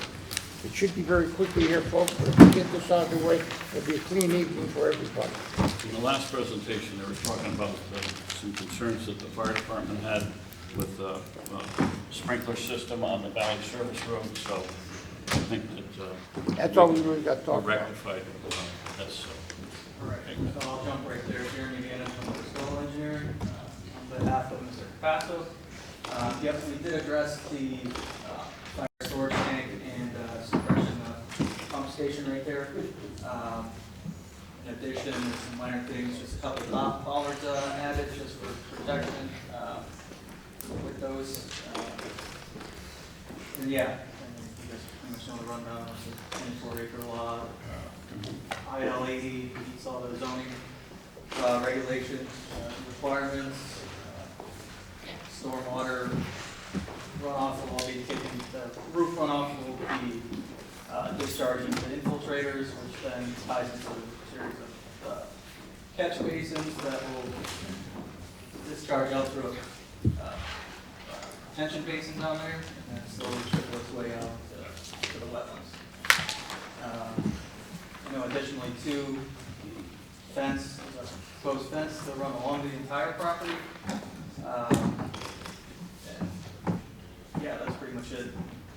Honestly, just for security and keep the dump trash out of the site, and ATVs or off-road vehicles. And just in terms of the issue that had existed prior, the fire chief is now satisfied, according to his comments. You're adding an above-ground water storage tank. 25,000 gallons. Yeah, 25,000 gallons? Which is right here, yeah. Okay, a separate pump and electrical There's a to it? separate pump. Yeah. What about the, you have two curb cuts there? Yes. Is that two curb cuts? I'm sorry, you having two or one? Like, stand up and give us your name. And My name is Benny Picasso, one of the owners. There's two curb cuts, two entrances in and out. The building is cross dock, so it's not really a warehouse. It's just for, they leave in the morning, come back at night, the second shift. We'll shift the loads around and they take off again in the morning. So basically, we're working with the fire department chief to add a sprinkler system, and we needed 25,000 gallons with a pumping station right beside it. There'll probably be a separate well for that and a separate well for the facility. There's not a lot of services down on that road, No. so there's no water, just explain to everybody. Yeah, we just getting our electricity right now. Yeah. Yeah. No, we don't have electricity, we just have the poles. And this project will introduce a new lighting system along the road, which will probably ease up on the dumping that occurs on our property along the whole entire length of the road. You're gonna, actually, I'm gonna ask you about the buildings you're gonna put up there. Oh, that's the building? Yeah, that's one of the concepts. Basically, it's masonry, a little bit of metal, a glass office on the end. Mm-hmm. So it's gonna look really nice. Yeah, we're looking Gonna add for to the tractors place. down there. You're the first one down there. It'll look better than Amazon. Oh, we don't see Amazon. But this one here's gonna be right on the road. Yes. You know that, You're we gonna see talked it. about that prior, with Yeah, prior it's, to this. it'll be a nice staple for that road. On the map, where's the concrete slab for the dumpster? For what? On the map, where's the dumpster pad? Dumpster The is up in dumpster this- pad. Yep. Right here? It Yeah, it isn't identified specifically. We made an educated guess, so we need to get that. Yeah, I think it's actually labeled on our Oh, the drawing. newer one, okay. Yes. Yeah, yep. We did that. That's one of the stipulations. So this is headed towards Amazon on Service Road. It's before the game? Yes. Okay. From Amazon, we're probably less than a half a mile away. On the left-hand On side? left-hand side, Yeah. which is the high side of the. And what's their It's current? in- What's that? What's their current? Dirt bike trails. Woods. Okay. Woods, yeah. Good. And just to clarify, Mr. Capasso has not argued one lick about providing sidewalks for the entire frontage, which is. Right. What was it, 1,700? Yeah, it's 27 acres, not 24, and it's a pretty long radius. It's actually not straight, so it's even longer. Can you just spend 1 minute telling them about the cross dock, how that works? Sure. Yeah, so our facility, we purchased Corrado Trucking, and we converted it to our facility. And that, and there's AMA, which is purchased by RIST, a company out of New York State, which I just purchased also, and JP Express. So these are day trucking, so they're short cabs. They are loaded in the morning. I'll start, it's really, they come in at night, that's the way it really should be. They come in at night, they drop off loads, pick up loads during the course of the day. Then at the end of the day, they come, and there's a second shift, when the truck's all parked against the docks. Then the second shift comes in, they'll trade off the loads, so whoever's going basically to New York, gets some New York loads, whoever's going, they might have picked something up in Vermont, that's gonna go to New York, so stop there, they'll shoot it they'll move it to the New York trailer, and in the morning, the trucks usually leave around anywhere from 8 to 9 o'clock in the morning, and they return basically around 4 to 6, and there's no more traffic after that. And with this cross dock, there's minimum amount of employees. A dock like this, there's probably gonna be maybe 5 employees, so it's easy to maintain, easy to keep clean. And there's a lot of landscaping also with this project, so, which is Yeah. Very good. Andy? Everything looking good? Just out of More curiosity, I got a couple questions. Yeah, but Where do you envision the trucks exiting 91? That's a good question. Basically, the trucks that go southbound, they'll never leave that road. They'll go right on exit 11 on ramp for New Haven south. And the other ones will do the same thing as Amazon. They will take a left to go to exit 13 probably, to go northbound. Okay. So that there's minimum amount of traffic on Washington Avenue, especially at that end of Washington Avenue, where it's very wide open and very little traffic. So would they go through the Amazon facility to get here? There's a bridge they would have to go over, yes, that road. That's not like restricted or anything? No. to Amazon? No. The town actually opened up the road right through there. Yeah. The town runs continuously from Washington Avenue through Valley Service. Yeah, there's a sign of some sort that says no through traffic or something. That's why I was curious. I just wanted to. They wouldn't be coming in through situation. Jeffco parking. No. Speed bumps. Really, it's just coming, you're coming in the morning, going out in the morning, you're coming in at night, it's just done all Yeah, day. the building's too small for a warehouse. Yeah. Okay. It's not adequate. I just have one more. Can you just describe what the water tank will look like?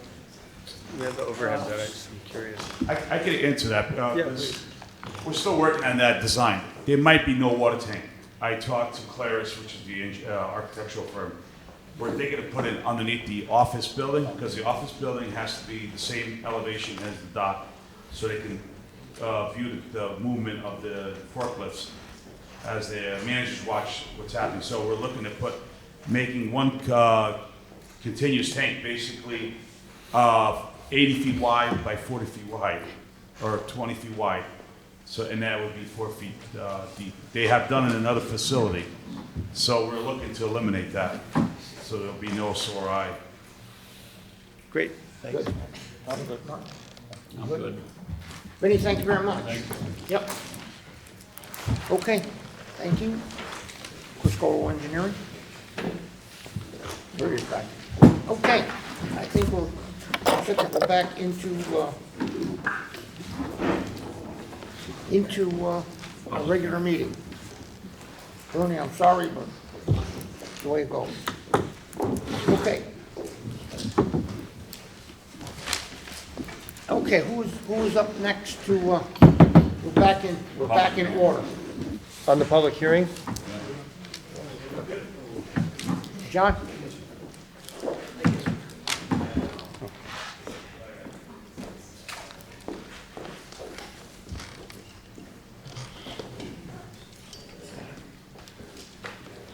Alan, I just wanted to say that lawyers over 80 years old have been exempt from the time limits in giving presentation.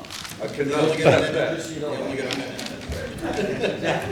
We'll give you other equity, but not that. Talk is cheap, just remember that unless you're opposing something in the course.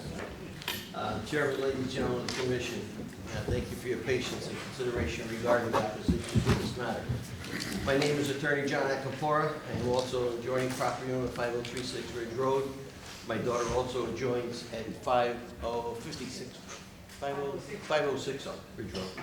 I believe you have heard from our experts all the concerns in reference to the proposed development of 5100 Ridge.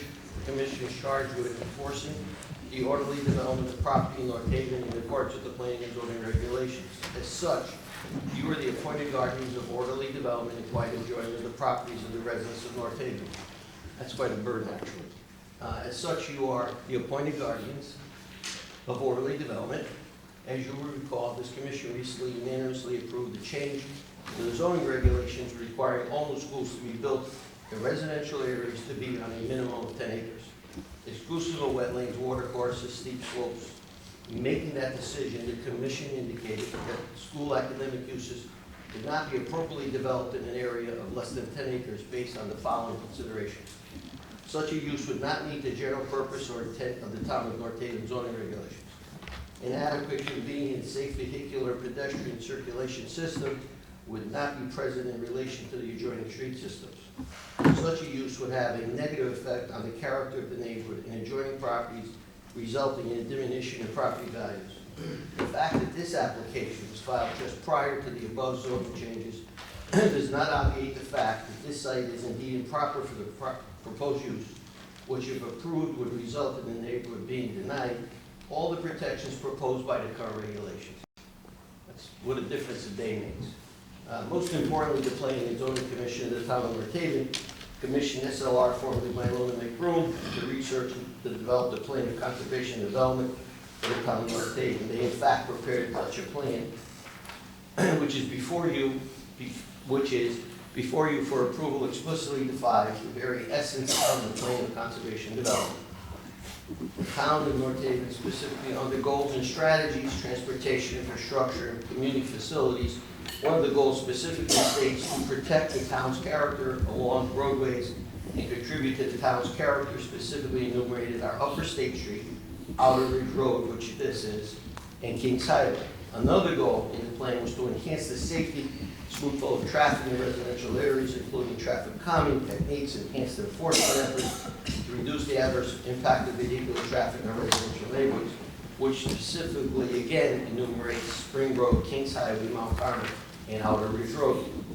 In addition, the application is presented, and the numerous modifications or additions of May 22nd, June 11th, July 10th, August 16th, and most recently October 22nd, which substantially altered the four previously submitted site plans, which all display a highly intense use with commercial characteristics, located at 2.8 acres, which expressly violates the general purpose of the regulations as stated in 1.1.1 of the zoning regs. In that it does not promote the general welfare of the community, overcrowds the site, creates a dangerous transportation corridor, and is not the most appropriate use of the land, and does not conserve the high value of the surrounding properties, and most certainly reduces the values as measured by our appraisal expert. The proposed development of this site for construction purposes would result in substantial removal of mature trees and shrubs, and substantially increase the impervious surface. The existing elevation from the northern border to the southern is approximately 45 feet, would require substantial cut and fill of the site, resulting in radical change of the topography. The following sections address applications for site plans in the town of North Haven. 1.1.2.1 of the zoning regs provides that an adequate, convenient, safe vehicular pedestrian system, circulation system, so that traffic generated by the development will be properly handled both within the site and in relation to the adjoining street system. I have traveled the road daily for 25 years, and the proposed development will most certainly result in more dangerous road conditions as verified by our traffic consultant. I can personally attest to the fact that the road is narrow, winding, undulating, hilly, and varies from 18 to 20 feet in width. This road is utilized at all hours of the day by hikers, joggers, walkers, bicyclists due to the pastoral use of proximity to Drake Park. As previously noted, the plan of conservation development specifically listed Outer Ridge Road as a scenic road that should be protected. Section 10.1.2.2 of the zoning regs provides that a site layout shall have the minimum potential adverse effect upon the established character or potential use of any adjoining properties. The development of this site is proposed to severely limit or eliminate privacy for abutters, of which I am one. The character of this rural private neighborhood with high-value homes will forever be changed. Section 10.1.2.4 of the zoning regs also provides the reasonable screening at all seasons of the year from views of adjacent residential property streets, all parking, loading areas, or other features, and in the opinion of the Planning and Zoning Commission requires such screening. With the intensity of the development of this site, which proposes to substantially increase the impervious surface to accommodate parking for approximately now I believe 52 cars, it was 100 cars, and the removal of mature trees surrounding the existing site, compliance with this regulation will be possible. Section 2.1.1.5A of the special permit regulations provides that the board must consider the effect of the proposed use on present and future dwellings in the vicinity to the proposed site plan and landscaping, to the conditions affecting traffic safety, to the provisions for off-street parking and other standards provided in regulations. Our experts in common sense will dictate that the plan as presented does not meet any of the aforesaid requirements. It should be noted that the site is located entirely within an aquifer protection zone. I would call your attention to section 7.5.2.4 of the zoning regs, which state that for use other than a single-family dwelling, retention of less than 30% of the lot area in its natural state with no more than minor removal of trees and ground vegetation requires a special permit, which to our knowledge has not been applied for to date.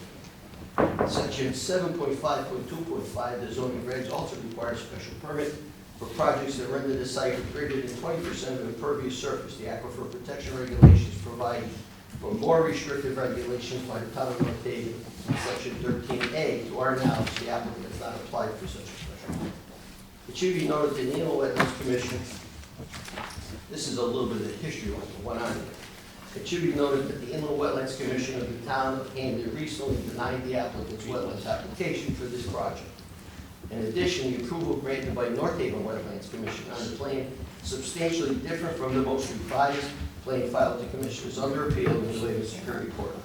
It is our position that due to the substantial changes from the original plan previously approved by the Wetlands Commission of the town of North Haven, the applicant must reapply to the commission for approval of the most recent plan. Accordingly, the Connecticut General Statutes 8-3G1, the decision of the zoning commission shall not be rendered on the site plan application until the Inland Wetlands Agency has submitted a report with its final decision. Based on all the foregoing, our position, the applicant will be required to file a new application with the commission due to the seriousness of the changes to the original application, which they may be precluded from based on the new zoning regulations.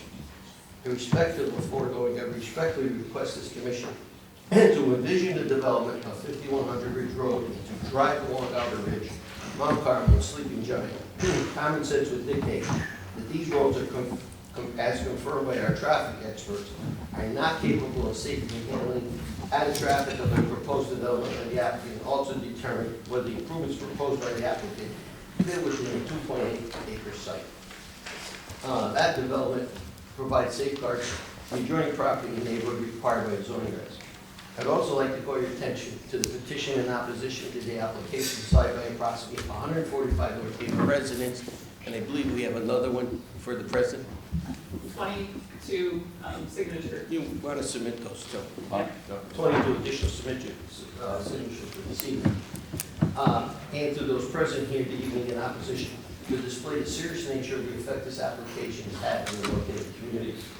Thank you for your attention, your patience. The development approach proposed by Quinnipiac University does not meet the requirements of the zoning regulations of 8-3G1 of the Connecticut General Statutes. It's not compliant with the essence of the plan of conservation and development, and therefore should be denied. In addition to all of that, what I heard tonight was substantially different. When this application was originally filed, they filed with it a statement of the use. That statement is so far off from what they're talking about. I mean, this is a completely different application. This says it's an adult, and you go on to the, we have no, by the way, we have no objection to the goals of Quinnipiac University to provide such a program. It will benefit a lot of people. It's not the use, it's the site is not useful, it's not appropriate for this use. The use itself is a great use, but not here. This says the center would be available for use from 7 a.m. to 10 p.m. Sunday, with 90% of the events occurring Monday through Friday and falling between the hours of 8 and 5. 17 light poles. I can't even imagine that. And they talk about sensors that turn the lights on. We have all kinds of wildlife there, deer, even bears now, but we have it all. So those lights would be going on and off. And there's no way you can contain light on the site, I don't care what anybody said. If you look at the new tennis courts, there was not supposed to be any light emitted from that hole. You can see it from my house, which is a half a mile away when it lights up. So I think for all those reasons, it should not be a hard decision to deny this, because this is really an invasion of something. I've lived here for 25 years. I grew up on Hamilton Street, which is a square, in a 4th floor tenant. I found God here, and I don't want to lose it. But that's in my mind, and I think that people. Okay, John, thank you very much, John. Before we begin, I'd like to give you some First of all, state your name and your Gary Simone, 52. Yeah, Gary Giselon. Yeah. I will try to keep it short and not repeat what's already been Yeah, said. Gary, put your name up there, please. Sure. My name is, good evening. My name is Gary Simone. My wife, Elizabeth Moon, and I reside at 5200 Ridge Road. We've lived there for 25 years, and frankly, are tired of having repeatedly fight wealthy institutions who are trying to develop that property and set our quality of life. And we're not alone in opposing this. You've already heard, we have 145 signatures. I think we said another 22 people are opposing this. I agree with everything that the our experts have testified about the increase in traffic. And so much going on. In the front of my house, my driveway, the road is approximately 18 feet wide. That's how many roads. And adding the number of cars to the mixer now would be even more dangerous. Because I live there and I see the traffic that goes by there. I will admit some cars are going the speed limit. Some cars. A lot of cars are zooming by there at speeds approaching 40 miles an hour and south and faster than that. So the proposal is an inappropriate use of this property. The scale is much too intense.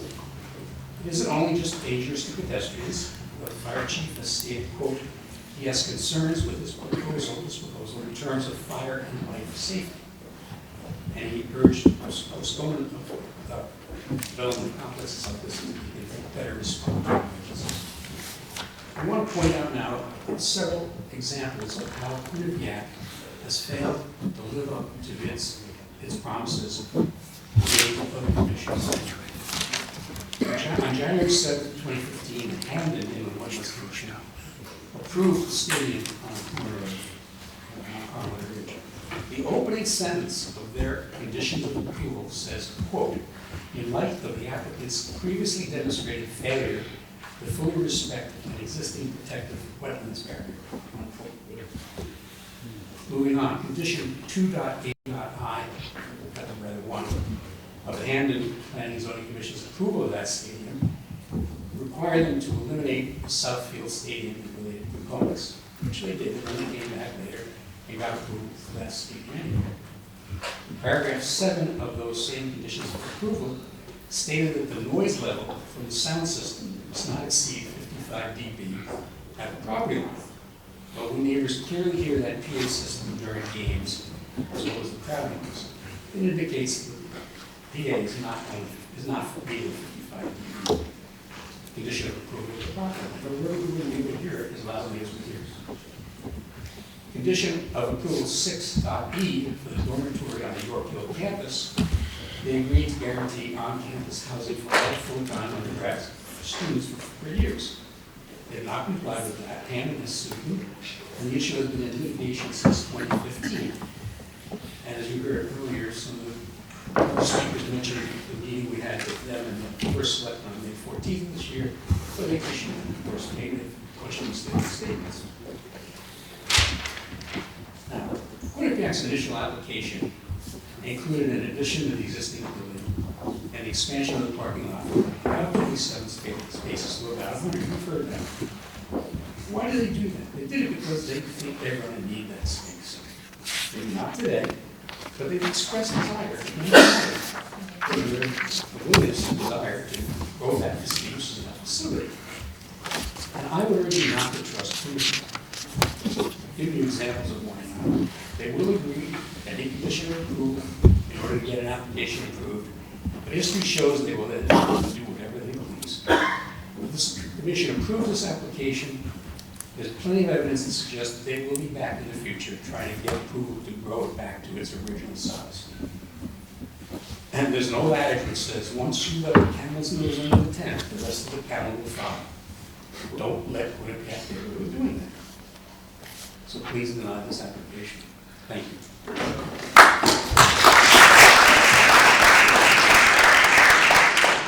Thank you, Gary. Thank you. I'll tell myself. My name is Robert Gomez. I'm a professional engineer, civil engineer in Connecticut. I'm also a professional traffic operations engineer. I'm also a resident of 180 Blue Hills Road, which is about a dozen homes away from where this proposed site is. First of all, I want to thank all of you for your patience tonight.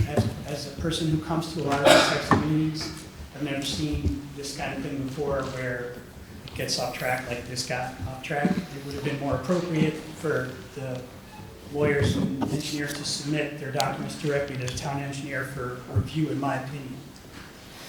But my point is, regarding this development, is that the road is not a very safe road for this type of use. I'm primarily a highway engineer. The sight distance is not good. The vertical curvature of the road is very steep. There's a lot of sight lines issues. The road is too narrow. There's no sidewalks. It's really not appropriate, in my opinion, as an engineer, to put this kind of development in that particular spot because of the nature of the roadways and the nature of the traffic and the nature of the dog walkers, the pedestrians, all of that combined. You've heard all of it before, but as a resident who lives there, who's not affiliated with them, with the official movement, I'm just backing it up, saying that I agree with what they're saying. And I want to thank you guys for taking the time and having the incredible patience to allow the agenda to be flexed the way it did. Thank you very much. Thank you very much.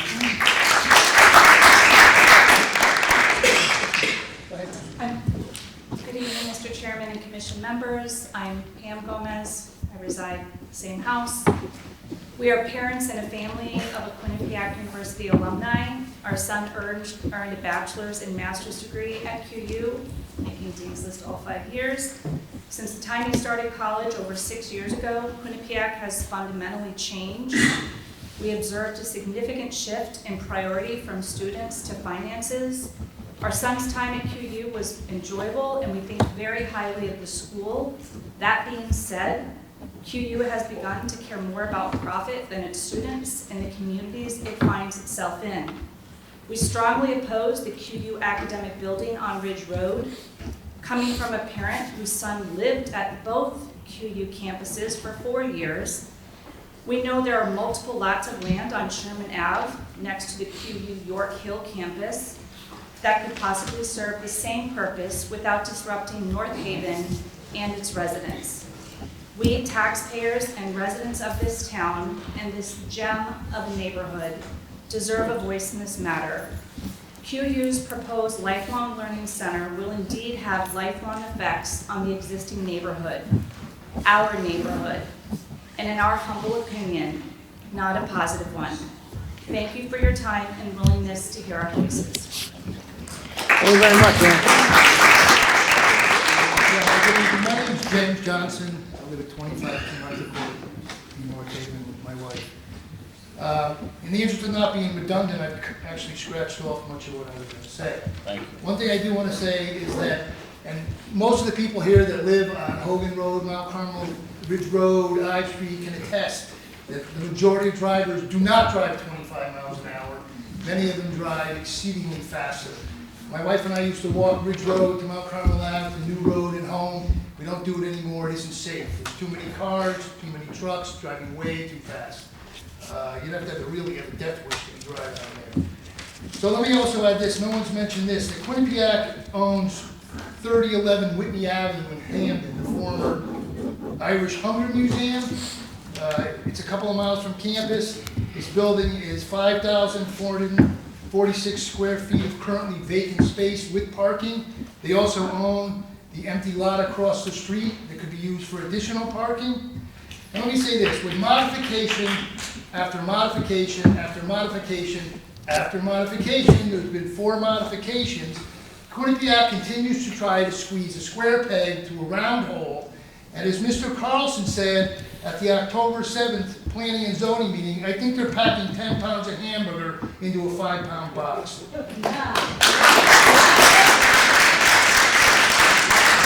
While it is important for North Haven to maintain a relationship with Quinnipiac, permitting them to expand their campus into a residential neighborhood is ill-conceived and inappropriate. And I don't want to be redundant with the Slate School, but I also agree that the reasons that you guys denied the Slate School application in 2020 are as relevant today in regards to Quinnipiac's application. As members of the North Haven Planning and Zoning Commission, we, the residents of North Haven, trust all of you to act as our guardians, custodians, gatekeepers, and watchdogs of our best interests. The Commission has many important tasks. The most important, and I quote from the town's website, is to protect the health, safety, and general welfare of the community. Therefore, I implore the Commission to do what's right for the families of North Haven, protect the integrity of this Ridge Road neighborhood. Please stand tall with your neighbors here tonight and unanimously vote no to Quinnipiac's proposal to build at 5100 Ridge Road. Thank you.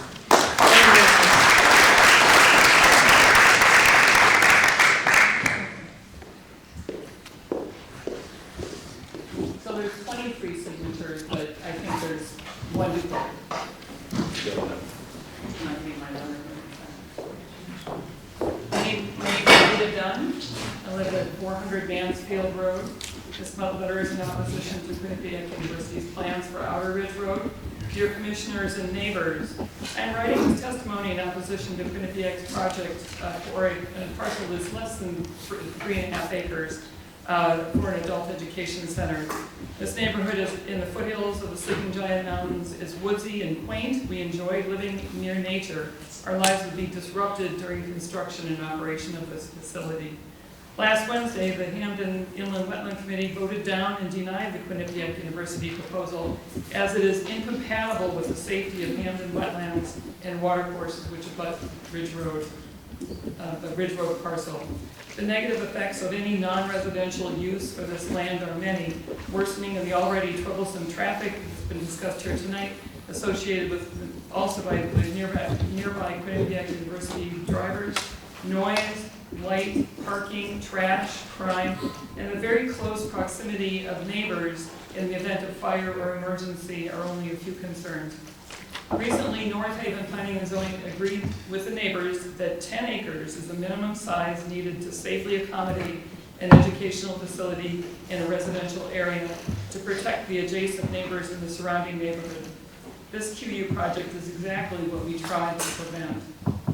Finally, in 2021, North Haven Planning and Zoning, as it was mentioned previously, rejected a smaller but similar educational facility at the same site. Certainly another location would be a better for this project, and as my neighbor mentioned, the Irish Hunger Museum would be ideal.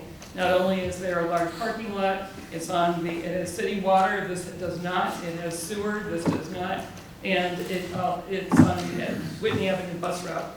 And Quinnipiac already owns it. Thank you very much for your attention.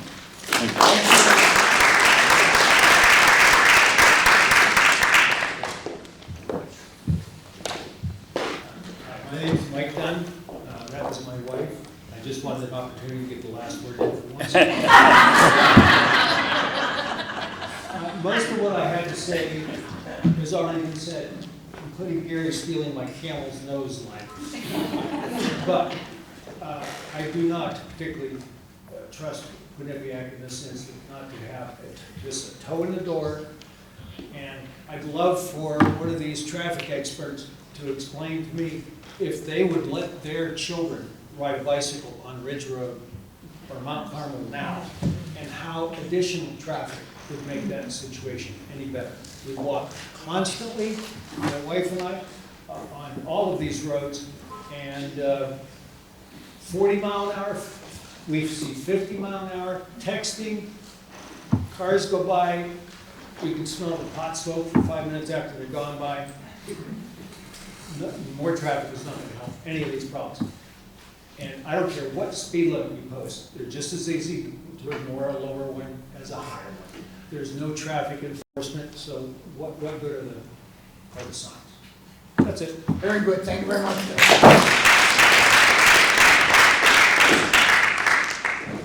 Tom White, Summer Lane. I'd like to express my opposition to this attempt to overdevelop an R40 residential property in an historic section of North Haven. And I'd like to defer the balance of my time to my wife, Mary White, so she can have ample time for her presentation. Mary White, Summer Lane. Here's the definition of education center from teachmint.com. Quote, an education center is a place or institution where students get knowledge or attend classes. An education center can either be a college, classroom, or any educational setup where teachers can exchange knowledge with the students, end quote. If this school is approved, there is nothing stopping them from expanding to add other programs, school programs, such as college courses for Slate University.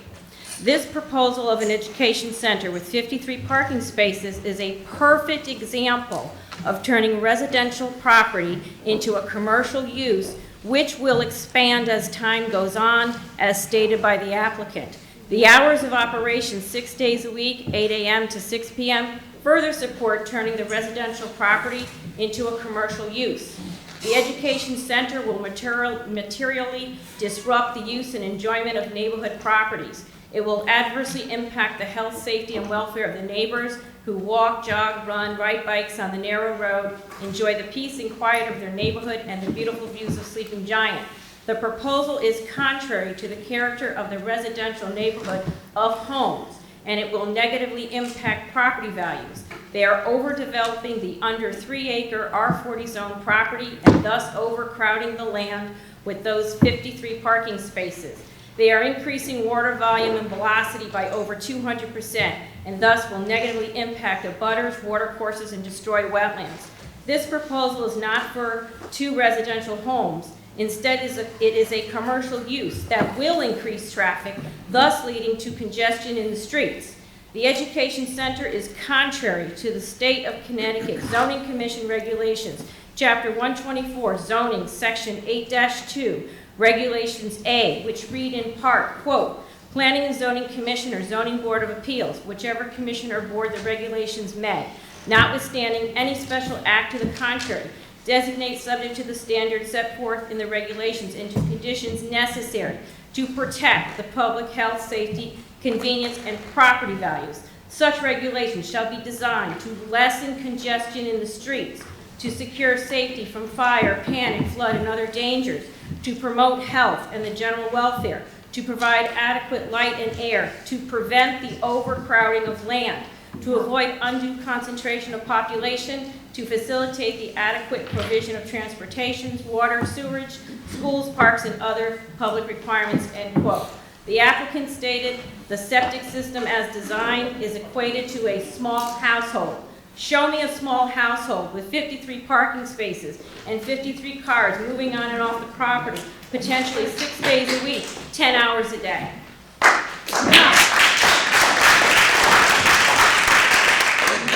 The education center proposal is not in harmony with the neighborhood per the Town Plan of Conservation and Development. Quote, determine appropriate locations for infill development and facilitate with appropriate zoning, ensuring that such infill residential development occurs in harmony with surrounding property uses, close quote. This is not infill residential development. It is infill commercial use that is not in harmony with surrounding residential property uses. The education center does not protect the residential area per the Town Plan of Conservation and Development. Quote, control types and sizes of development through active use of zoning controls, attracting desirable businesses and protecting residential and recreational areas, end quote. They are overdeveloping the R40 zone land into a commercial use that does not protect the residential area. In closing, I ask the Commission to protect the character of the town of North Haven, and I ask you to protect the character of this R40 scenic neighborhood with the beautiful homes and at the foot of the Sleeping Giant. Thank you.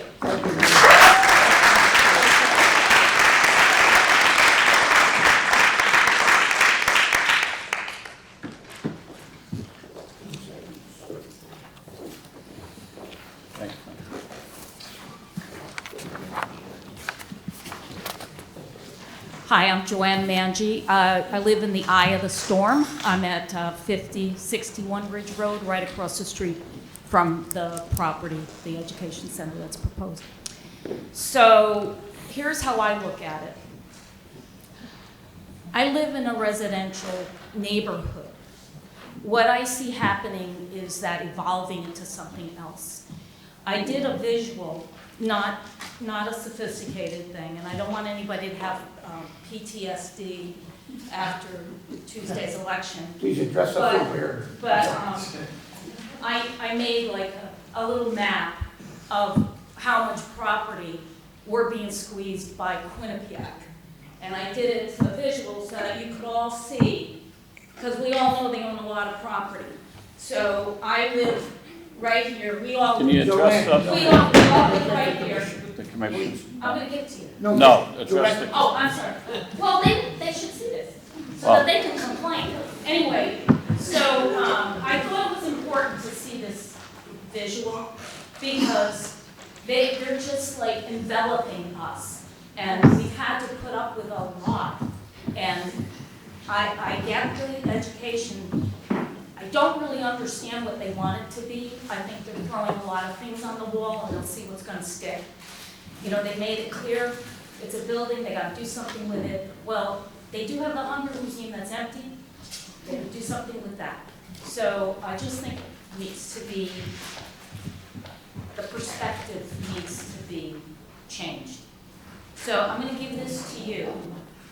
I obviously oppose. Okay. And I think that's, I don't need to say anymore. Okay, thank you very much, Joanne.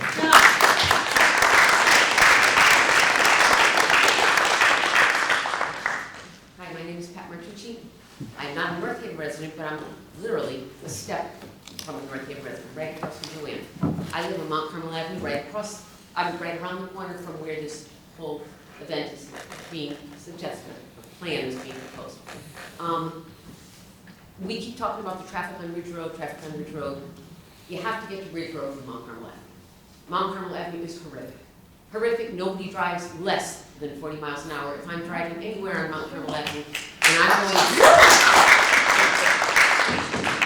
and I'm going 30, which is technically above the speed limit, I have people on my tail, I could probably tell you the color of their eyes. And this goes on all the time. You cannot walk on that road anymore. I used to walk my children on that road. They'd be dead by now. Waiting to get out of my driveway is like waiting to get off of, I'm trying to think of a quick, Washington Avenue, to get off of, into Washington Avenue from one of the shopping centers like Stop and Shop. You have to wait, traffic, traffic, traffic, traffic. And this is not only during the week, it's on weekends when they have open houses, when they have parents' weekend, when they have homecoming. They have been better about notifying us, and I appreciate that. It doesn't change the traffic level. We have buses going from one campus to the other. Talk about charter buses, crazy things. And so if we're increasing this by 50 cars, even if it's 3 or 4 times a week, even if it's on a Saturday, where's our peace? When do we ever get a break? That's the other thing. It's very interesting to read, accidents. You talk about how few accidents there are. Where we live, there's that horrific bend going north before you hit Ridge Road. There are multiple accidents there, and 90% of them are Quinnipiac. We can hear them, we go out, are you okay, are you okay? Do you want us to call the police? No, no, no, no. And they limp back to Quinnipiac with busted tires, whatever they did because they were going too fast on the road. This has happened multiple times, usually in the evening. I don't know if it happens during the day. We just had one last week, a little north of Ridge Road, going towards the campus. The guy was just going too fast, took out the pole, we had no power for most of the day. Yeah. So that happens, that's not the first time either. And the other interesting point I just wanted to make was that they have 150 acres in North Haven. It's beautiful out there, 150 acres. My yard is beautiful, I would like to keep it beautiful. My neighborhood is beautiful, I'd like to keep it beautiful. When you have 150 acres over there and much of it is empty, and they describe it on their website as it's a wonderful place for, you know, all this academic integration, for learning, and there's a pond for contemplative time away from the class. They also describe their campus on your, Mount Carmel Avenue as being, the Recreation and Wellness Center supports student health, physical fitness, ongoing wellness, along with connecting students to nature and the surrounding ecological assets. Thank you We very would much. just like to enjoy our yards the same way, to have peace, to have contemplation, without traffic, and lights. Thank you. Thank you.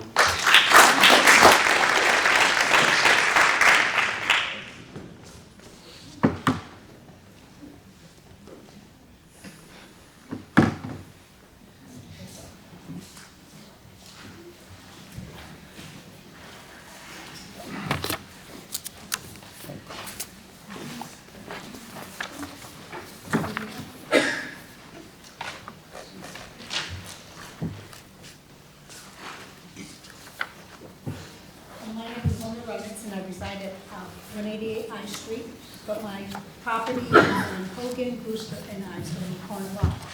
And I too brought a map, and my map is provided by the federal government because I have a large piece of property that I have under wildlife preservation, and I've been working with them, and that's where the map comes from. But on this map, I want to show you that this is all the Sleeping Giant. And right up here, if you look at your map, that's all of the university. And then there's the tennis courts, you see all the foothills of the Giant. And then over here, there's the Hogan and Bridge Road, that's where the site is for the church. And a little further down, they own a couple houses. And then I recently spoke to yesterday, the people who sold them, 50 acres, which is further toward Wallingford, which is not developed yet, and there's 2 more houses that they own. So the only spot that's left is the area that we're speaking about. And I think you could probably see it better on your map. I want to bring that to your attention. And then, I won't repeat everything else, but I have lived here for 25 years. When I first moved in, people approached me to see if I would try to get to Quinnipiac, and I did not. But as time went on, my son went to school there, and now he's at that school, so he did get a good education. But I've seen the difference in the change of the neighborhood, especially living on Hogan Road, a big change the scenic road. So the first page I gave you the map, and the one practically on. I started to fight against the school when they decided to put in the fields for the girls, and we were told it wouldn't increase the traffic. There's wetlands down there, and the wetlands wouldn't be affected. We were told the wetlands would be mitigated, which they never were. There's a picture of that there, and you'll also see pictures of the cars that are parked along the street. We no longer can get up and down Hogan. There's a picture of a bus that was parked right next to the wetlands, and no one was supposed to park there. Now it's paved, so the bus is parked there whenever there's a game. And if you look at the pictures on Mount Carmel Avenue, I was going down the street on game day, and if you look at the sign, it says no parking, and there's probably 15 cars parking, and coming down the middle of the road is the truck coming at me. And there's other days that there's parking, and you see the no parking sign. So even though they said it wouldn't affect our ability to get up and down Hogan, we now have a police car every night at the end of Hogan, which they parks to the side where the little guardhouse is, and you can barely get up the street. The Ubers were coming because of Google Maps to use Hogan to come to deliver the food, and the Ubers are coming down there. That has lessened, but still you can't get up and down our street.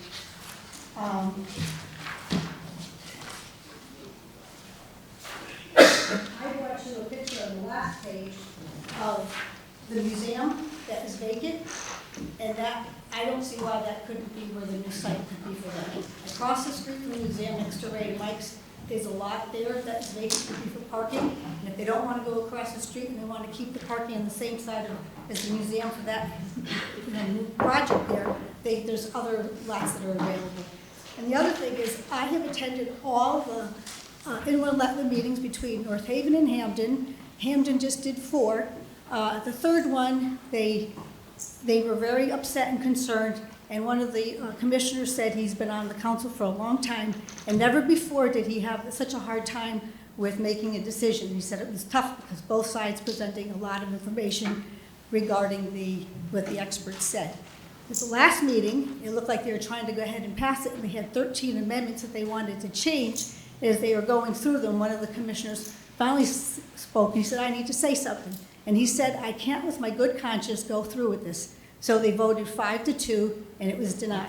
So I would hope that with your good conscience, you would look at this and realize that this is not the right application for this building in this neighborhood, and there's not much left at the foothills of the Giant to save anymore and leave this neighborhood. It's all being done by, taken over by Quinnipiac. Thank you.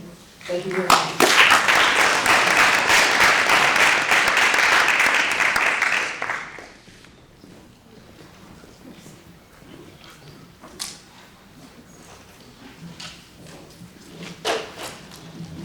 Good evening, Mr. Chairman, members of the commission. Thank you for your patience. Thank you for your time. My name is Adam Joring. That's A-D-A-M-J-O-R-I-N-G.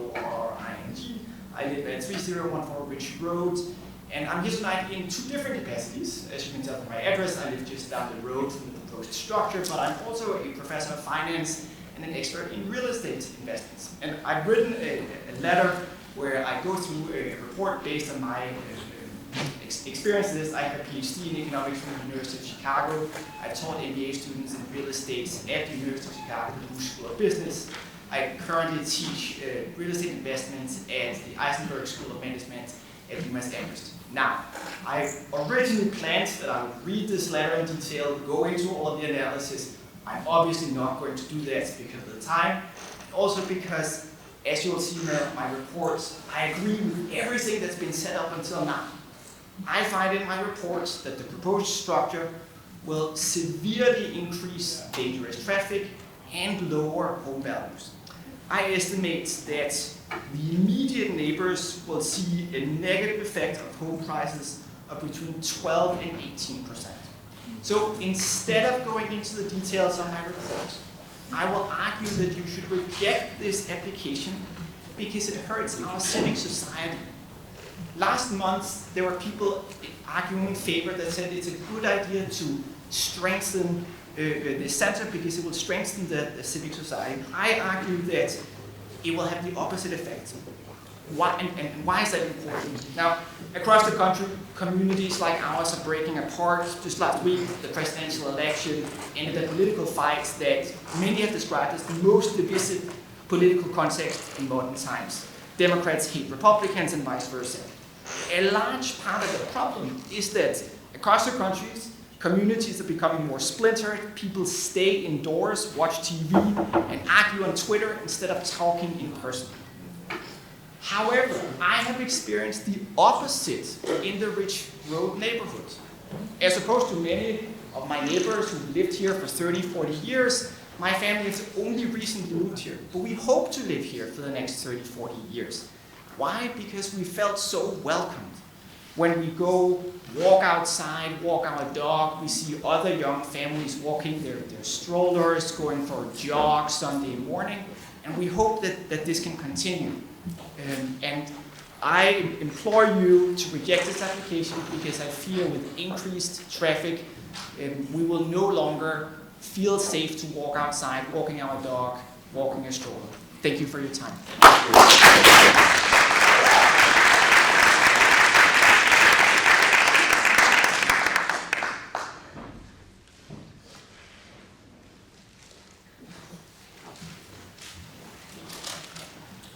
Good evening. My name is Edgar Calderon.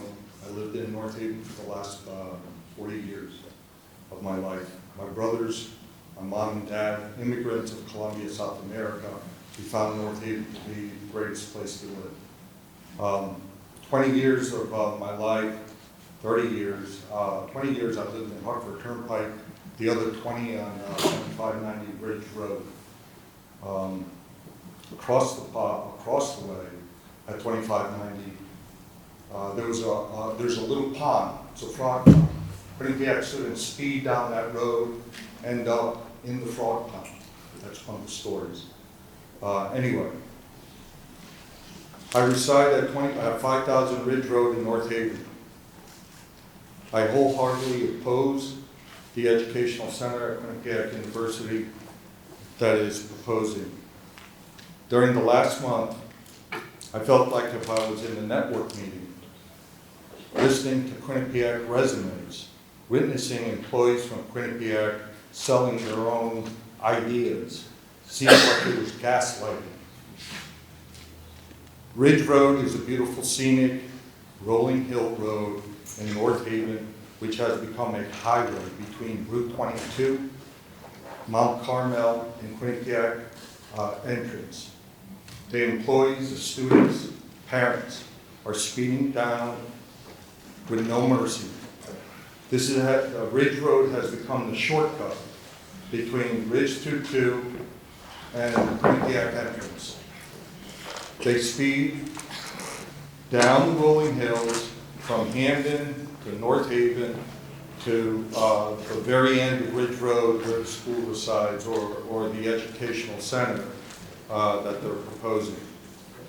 Since the start of the year, between 5,000 Ridge Road, where I live at the top of the hill, down to Mount Carmel, taking a left onto Quinnipiac entrance, I have witnessed, because I walk my dog every weekend, deer that has been roadkill right in front of the actual proposed educational center.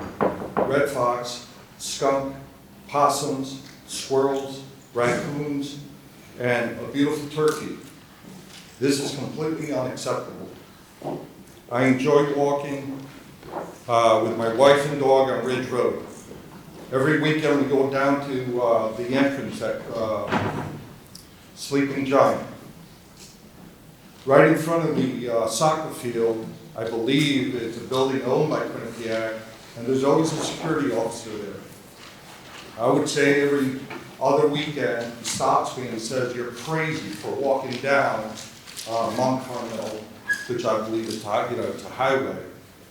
There's a drain that well, I got tired of it, but I keep addressing Bethany and Sal. Never heard from them again. This is a drain that there's going to be a death because of that drain, the way it sticks out. Everybody blames each other. The Hamden says it's not my road. Quinnipiac says it's not my road. State officials say it's not my road. I got tired of calling every single department. Most recently, I think I heard from Bethany or an email that I got from her stating that we're working on it, or I haven't heard, or it's a state highway. Anyway.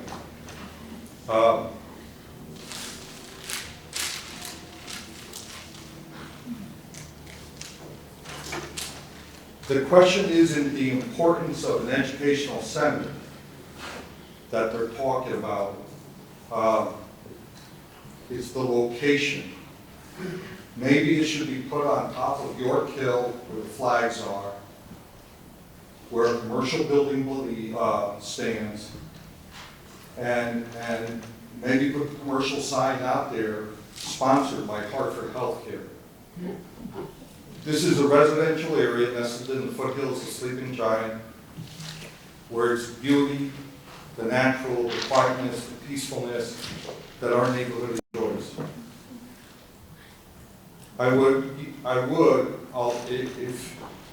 If I could ask you to deny the application for the commercial building, it's just not the right location. Not the right location. Thank you very much.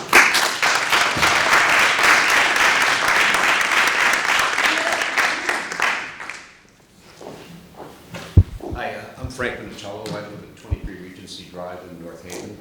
Been there since 1984, since 1994, but lived in town since 1980. Since I've been in the area on Regency Drive, I've seen Quinnipiac grow extensively, and I think that that's been pointed out by a number of people already through their maps and discussion. I tell you, I must have a death wish myself for riding through the area on my bicycle, walking, taking dogs for walks, seeing a number of people walking on the road. It presents a serious danger and a public health safety issue. I don't care how many signs you put out for traffic management, no one is going to take those for anything but a suggestion. The way people drive in the area, it's dangerous. And Mount Carmel and that corner by Ridge Road is a serious, serious problem, as it is right now. It's only going to get worse if you put it in an educational center. To my mind, there are a number of other places where Quinnipiac could place their their education center, Bassett Road, where the medical school already is. There's property further up Mount Carmel Avenue. I'm not exactly going to suggest, but I would think the Hunger Museum, which is rarely used, would be a good piece of property for them to be able to utilize. Thank you for hearing me out. Thank you very much. Hi, Gary DeSimone, 5200 Ridge Road. I want to add one comment about the road safety conditions.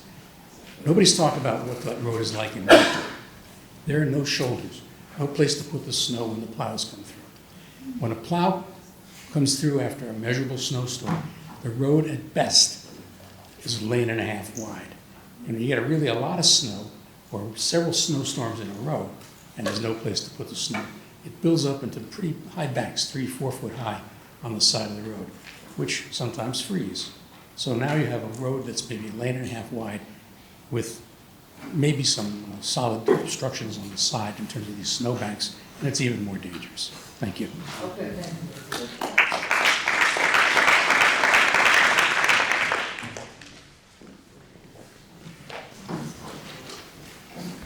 Hello, my name is Scott Schatzheim. I live at 19 Lancelot Drive, North Haven. I'm a professional engineer, currently with an inactive license registration in Connecticut. I worked for the town of North Haven for 23 years. I was your town engineer from 1989 to 2006, and I was a town engineer of Monroe from 2006 to 2023. So also the inland wetlands agent there as well. I just wanted to start out talking a little bit about the sight line and how really what was projected to you really isn't the actual sight line. Looking out from Ridge Road onto Mount Carmel Avenue, I always took the approach in my reviews of looking at the line of sight and comparing that to the actual terrain.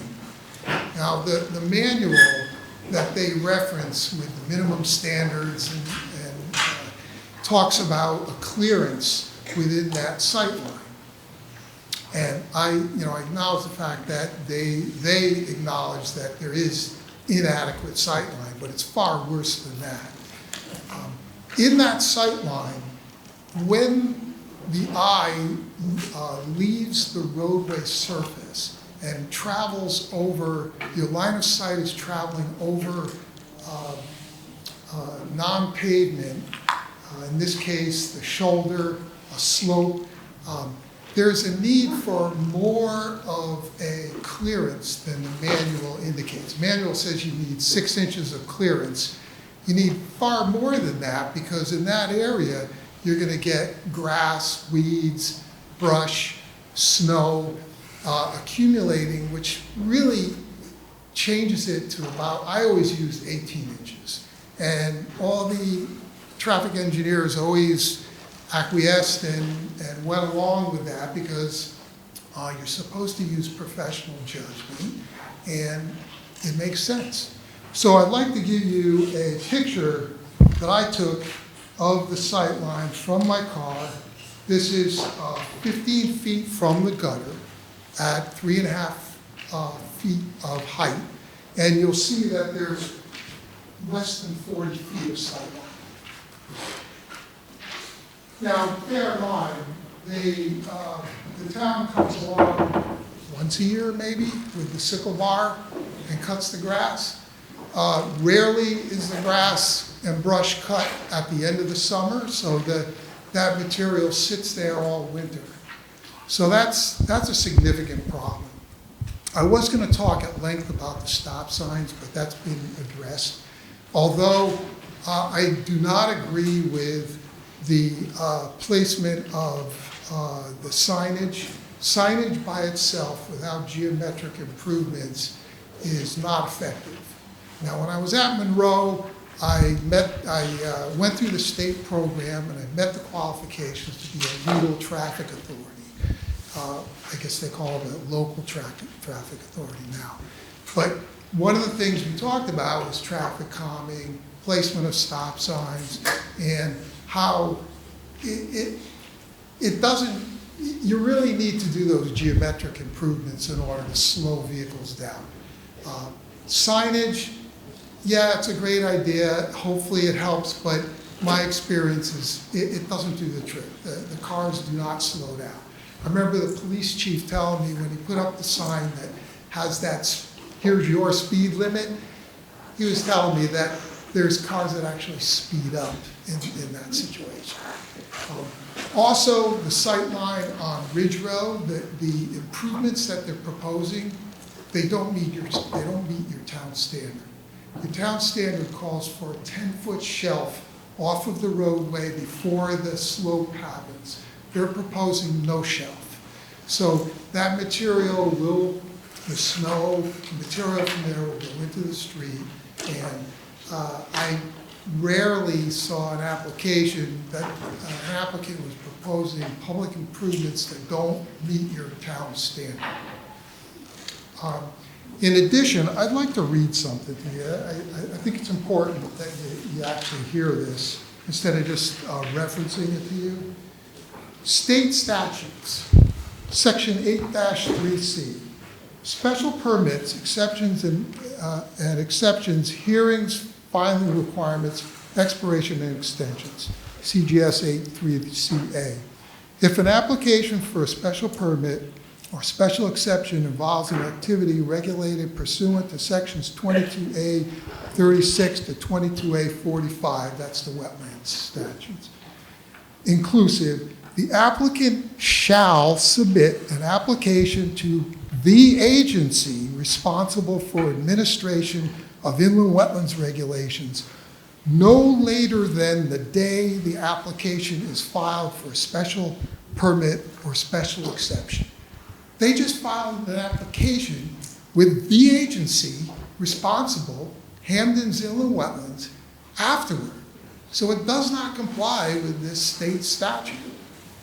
I don't know how to look at it any other way. Now, the fact that the applicant hasn't withdrawn this application and resubmitted it kind of leaves the commission with the, in my opinion, no choice to take that into consideration during your deliberations and act accordingly.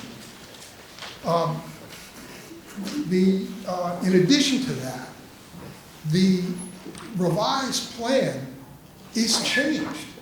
There are different regulated activities in North Haven being proposed that need to go to the Inland Wetlands Commission.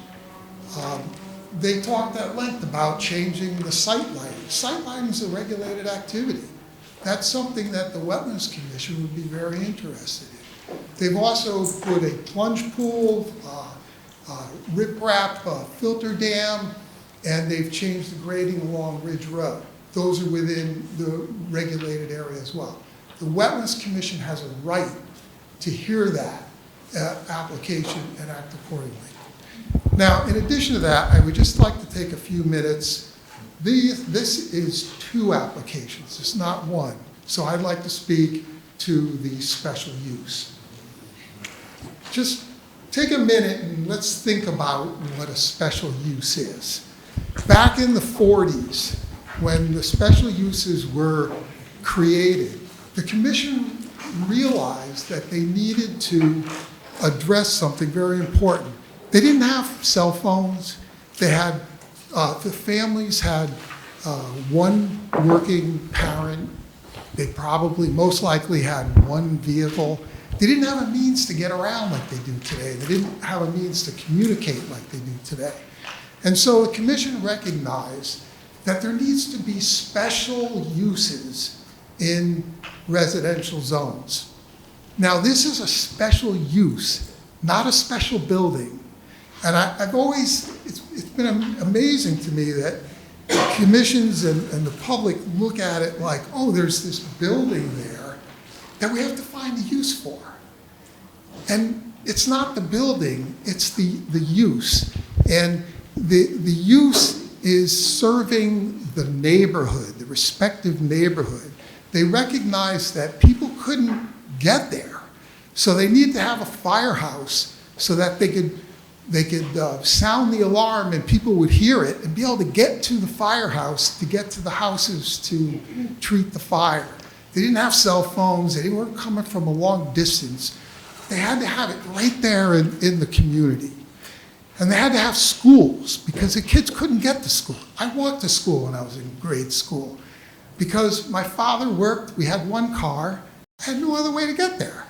So they created this special use to address that. In addition, churches are allowed because they're a very important part of the community. And the people who live there wanted to be together and worship close by as a family in their community. So that's what special uses are meant to be. They're not meant to be for the general public, for even education, great thing, but they're not meant for that. It was meant for something entirely different. So I want you to think about that in your deliberations and hopefully join me in my thoughts to deny this application. Thank you.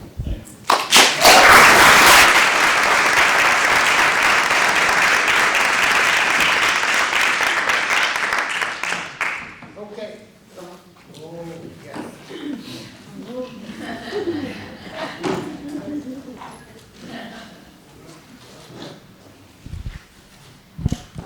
Good evening, Commissioners. My name is Lana Claire Ives, and I reside at 369 Mansfield Road, 367 Mansfield Road, 373, whatever it is. Mansfield Road, I'm sorry, I just came from a bereavement thing for all people who had passed away this past year from Our Lady Mount Carmel Church, and I have family members that were included. And I also have property on 2605 Ridge Road. The reason I wanted to come here today to address the commission is based on a couple of things. And I'm sorry if you can't hear me, my voice is a little weak, but I try to talk loud because I know the microphones don't really work, and this is not really for the public, this microphone. But I wanted to say that this application is definitely not aligned with the general purpose of the Planning and Zoning Commission and the regulations. It's out of character and is contraindicating to the town's plan of conservation and development. And that is for sure. Last time, I believe I was attending a meeting or here at the library. I believe it was Attorney Bernie Pellegrino who stated that this project over here is going to drive economic development. And in fact, a graduate student of Iona College bravely came up here, Josh Calderon, and exercised his rights. And I was happy to see that. I was like one of the first young people I've seen in one of these meetings in a long time, and I thought that was wonderful. And he scratched his head and said, I don't see how that's going to drive economic development. And today, I'm going to enlighten you to why that student was correct. First of all, this project is 3.4 miles to the center of North Haven. However, it is only 0.8 or less miles to where anything they can imagine coming to an educational center could be available to them. Banks, grocery store, convenience store, gasoline, massage center, doctor's offices, attorneys, a fire station. Everything is on Ives Corner and all of Mount Carmel. Now, do you think someone's going to go to an educational center because they're busy executives like most of the people in this room and most of the people who reside in this area? Do you think they're going to drive 3.4 miles down to North Haven Center to get themselves a coffee? No, they're going to do that. Why? convenient. It's simple. It's not convenient. You're not going to do that. So how is that going to drive economic development? It's just not. It's ridiculous. It's a ridiculous statement. It really is. But I think Bernie, in all fairness, was kind of thinking it was ridiculous himself, but he said it anyway. I don't know, Bernie. Maybe I'm paraphrasing, but I'll make it pretty easy next. So that's one thing. Okay. The second thing is, let's think about, this started me thinking about economic development. And so thank you, Josh Calderon, whose father just spoke, and it was his birthday today, but that's how dedicated the people who live in this area are. He's out here speaking tonight on his birthday. So happy birthday, Edgar, and thank you. The second thing is, to drive economic development, what is the number one thing that is needed? You want to know what the number one thing that is needed? People. People drive economic development. That's what they do. You have to have people. Without people, there's no economic development. It's basic. It's basic business. Okay, so let's think about this. Quinnipiac University has about 6,000 undergraduate students, or so approximately, according to their website. And maybe something else I read, actually, so let me not stand miscorrected. And then approximately 2,100 graduate students. Okay, then approximately 427 full-time staff. What does that add up to? We won't do the quick math. We'll just say, let's throw a number out there. It's less than 10,000, okay? That's a driver of economic development? Yeah, sure. But let's think about something else in the region. The driver of economic development is not Quinnipiac University. The driver of economic development in this area is the Sleeping Giant Mountain.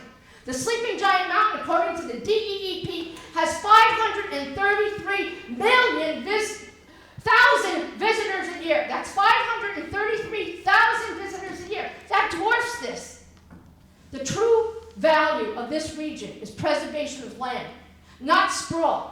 The true value of economic drivers is the Sleeping Giant Mountain and what it provides for people, not just people in my backyard, people all over the state and all over the world come there. That's about all I'm going to say because I know I'm probably going over the 3 minutes. And we have to think about this logically. The economic developer, the economic driver in this region is the Sleeping Giant Mountain, 100 years old, protected by people. And that's what we're doing now. Thank you.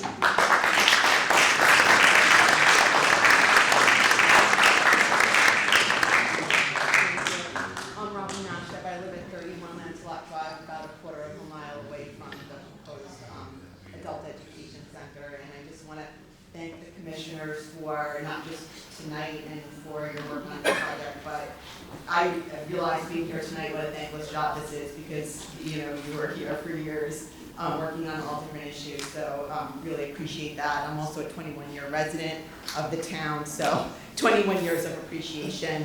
Every Sunday morning I hike Sleeping Giant, not on the main trail, I'm on all the different trails. I'm there from 9 to 12.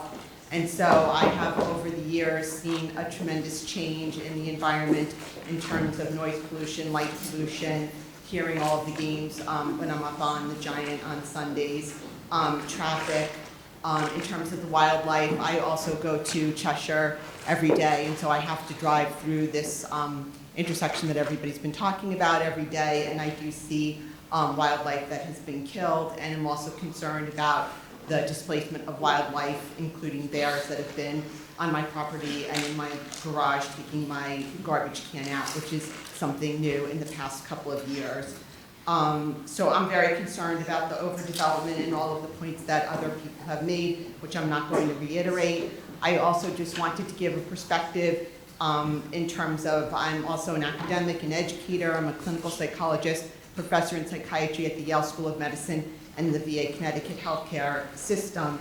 And we did hear things about education, which obviously to me is extraordinarily important. But I don't think that there is anything special about this setting in terms of doing adult education for nursing students or nursing professionals or social work professionals. These are people that I work with on a daily basis and I employ. So I applaud the desire for adult education, but I think that there's been statements about a number of different locations where this can be done. This is also not a clinical space where patients are being seen or that kind of clinical training is taking place. We're really talking about classroom training. I am concerned about then this kind of seems like a scaled down version of what was originally planned. It's hard for me to see how this university can actually make this into like a money-making type of thing, or even kind of break even without future development of the program. One of my neighbors mentioned about this being a gem of a neighborhood, which is so meaningful to me, and I feel like it's a neighborhood that we share, not just the people who live in the neighborhood, but we have walkers, runners, bicyclists, Quinnipiac students, Quinnipiac faculty, who all share our space, and we are delighted to share that space. And I think that is also the importance of preserving it. I also feel like I have friends, neighbors on both sides of this issue, and I really implore them to, think about our larger world and the impact of the environment, and being able to preserve spaces like this, to not overdevelop them, and to be able to use other commercial spaces that already exist. And I really thank you for your time, and thank you to my neighbors.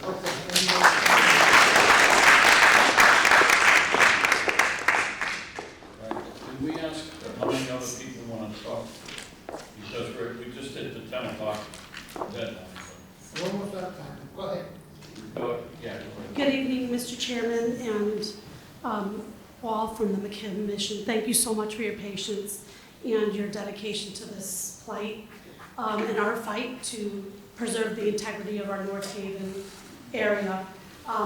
As you heard from many people, this really isn't about an emotional call. It's really a calling of the people and the neighborhood of really preserving the integrity and the beauty of our neighborhood. And this is definitely not the location for this particular building, and we are hoping that you make the right decision in helping to preserve this beautiful area of North Haven. Just this morning when I was on my way to work, I was almost sandwiched and hit on going out into the road from the left and right. As soon as the left car was speeding up the hill, I stopped, and then when I was going out, the right side was coming in with another car. So I think it's really about the integrity and also the preventative measures that you have the power to prevent from happening and really harming our young people that attend Quinnipiac.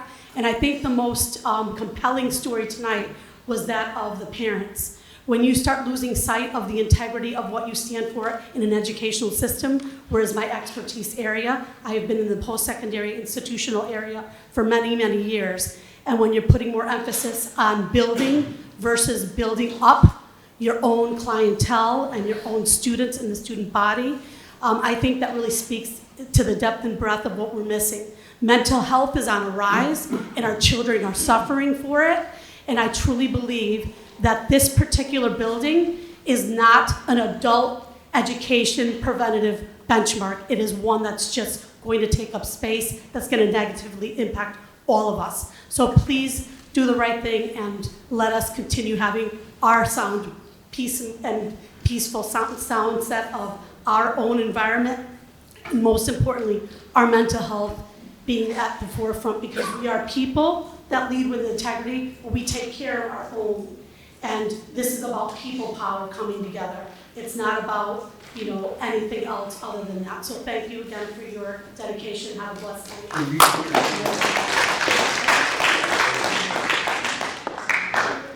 Marilyn Calderon, 5000 Ridge Road, North Haven, Connecticut. Thanks again.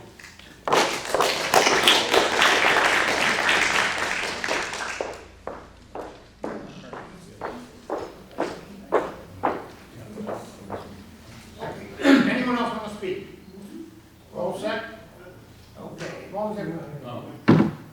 Oh, okay.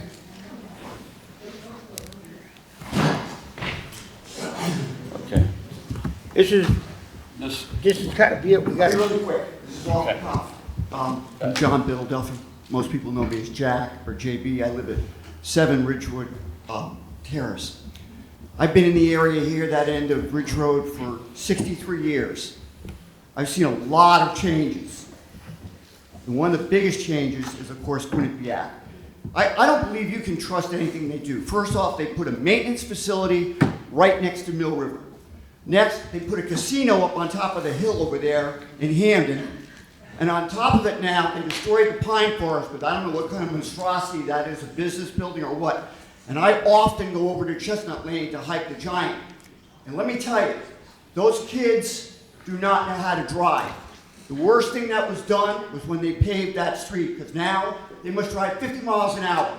And when you go, if I speed at 30, they're on my tail, and the minute they pass me, they throw me the bird. So the traffic is a problem, and particularly that section right there going west on Mount Carmel to where Ridge Road comes in. That is an absolute hazard. To think about putting in more traffic there and a stop sign, that would be nuts. So I'm against this project. They've reached their tentacles out too damn far. It's time to stop. Thank you. Thank you very much.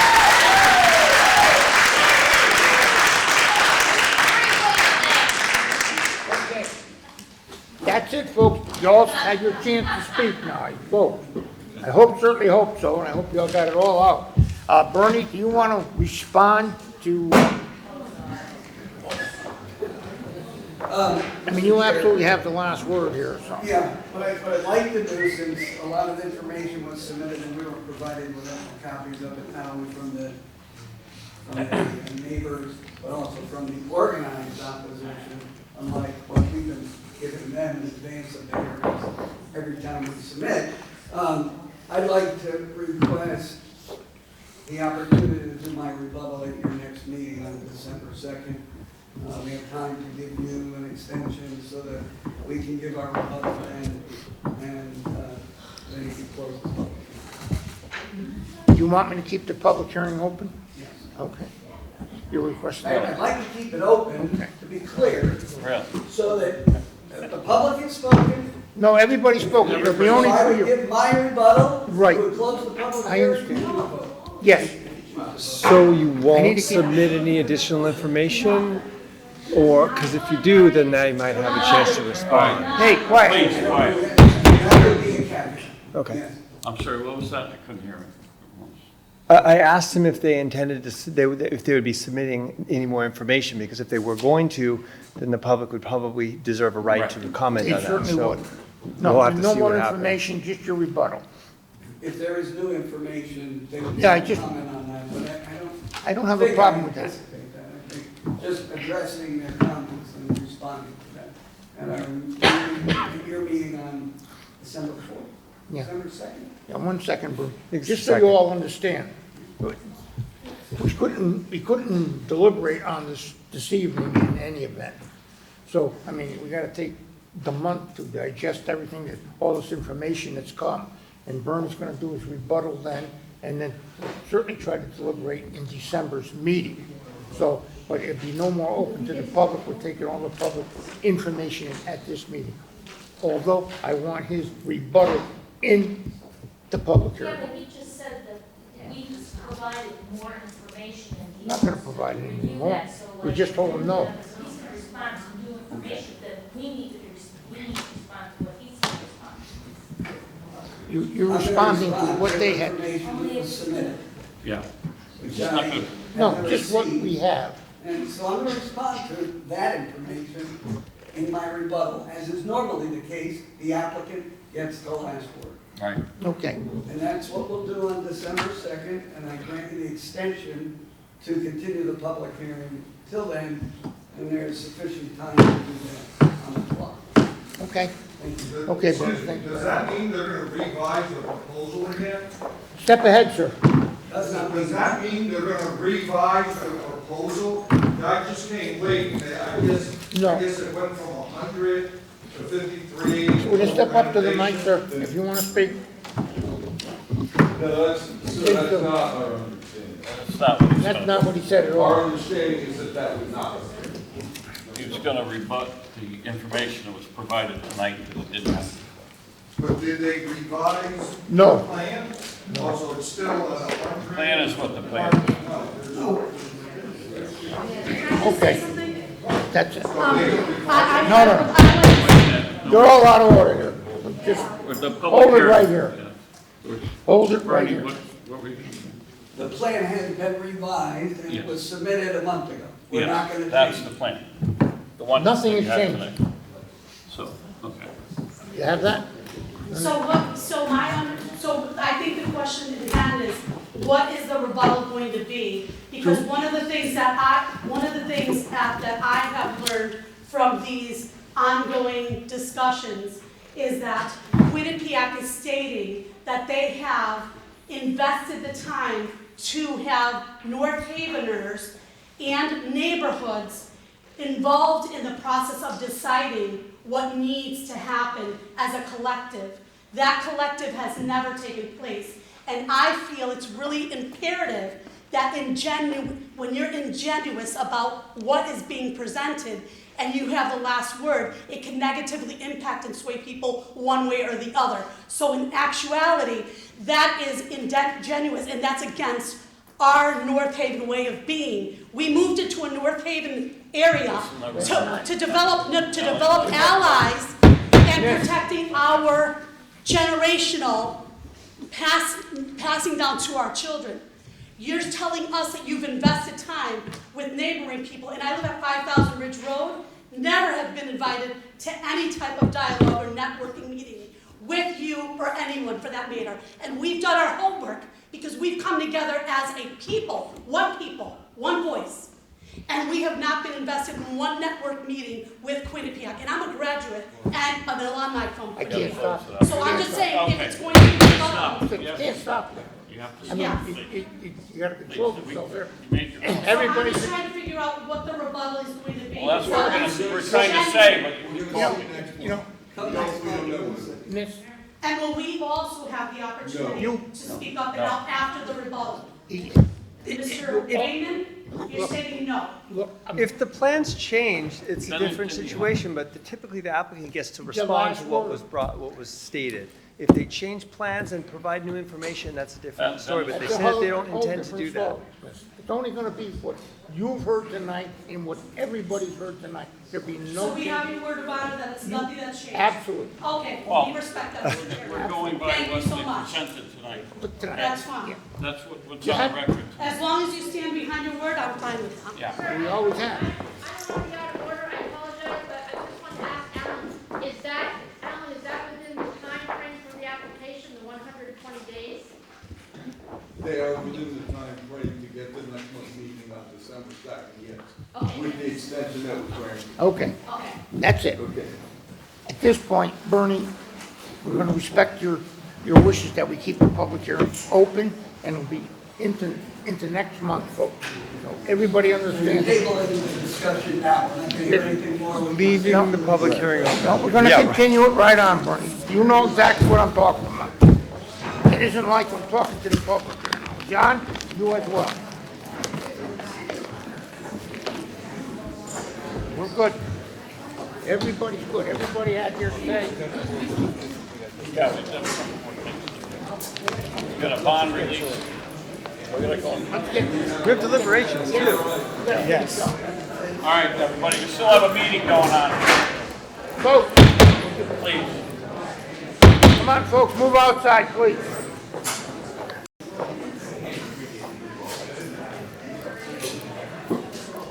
Okay.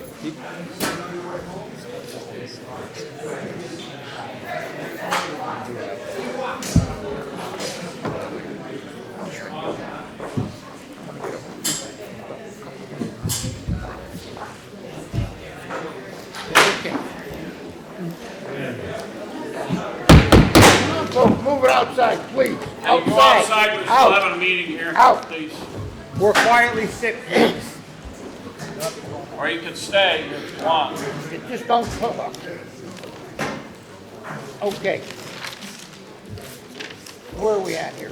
Ready to go to deliberation? I would like to move to go into deliberation. Okay, I got a motion to move to deliberation. I'll second. And a second. Motion, Rod, Rod made it, and Paul seconded. Okay. Okay, thank you. Okay. First thing up, Paul. Alan, we need a motion to continue the meeting?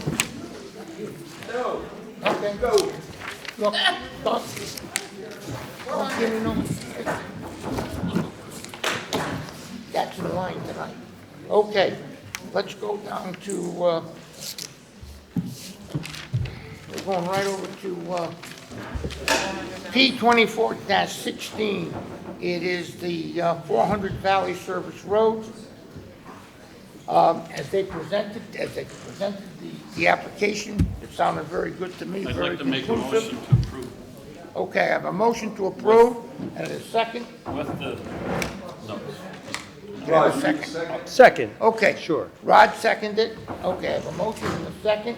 Okay, it's just as it was presented. All in favor? Aye. Okay, okay, we're good on that. Okay, we'll move right on down to, well,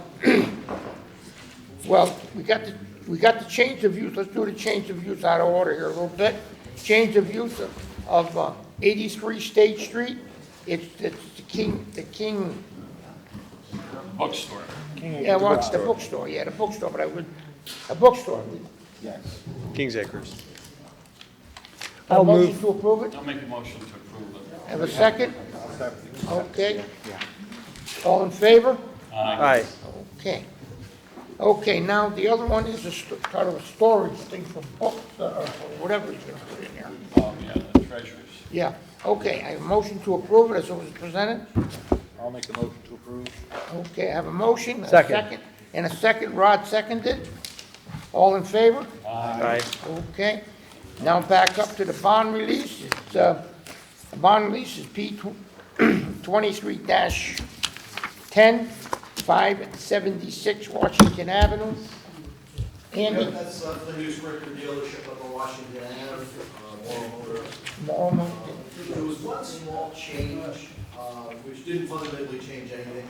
They had an entrance that goes into the showroom on the side of the building. That entrance got relocated one parking space, so they basically swapped the entrance with a parking space. The parking space numbers are the same, Net it's gain. just that one small change. No change, We verified the buffer plantings, which was one of the important parts of that, and all the plants are there, the fence is up, everything looked good. Okay, you're recommending the full bond release? I am. Okay, can I get a motion to release the full bond I'm gonna release? make a motion. Have a second? I'll second. And Mark seconded. All in favor? Aye. Okay. All right, minutes. Okay, now we get the October 7th, 2024 minutes. Can I have a motion to approve? I'll make a motion to approve the October 7th minutes. Second? Second. Okay, I have a second. Get that? Okay. I have a motion, a second. All in favor? Aye. Okay. Anything else before the commission? Can I get a motion to adjourn? Definitely. Yes. Okay, I got a motion from Paul to adjourn, and Rod seconded. Sure. I'll third it. And he said, Mark thirded it. Oh, you, Andy. All in favor? Aye. All in favor? I'm already walking. Okay, so here we go, we're all set. The preceding program is brought to you in part through a grant from the town of North Haven.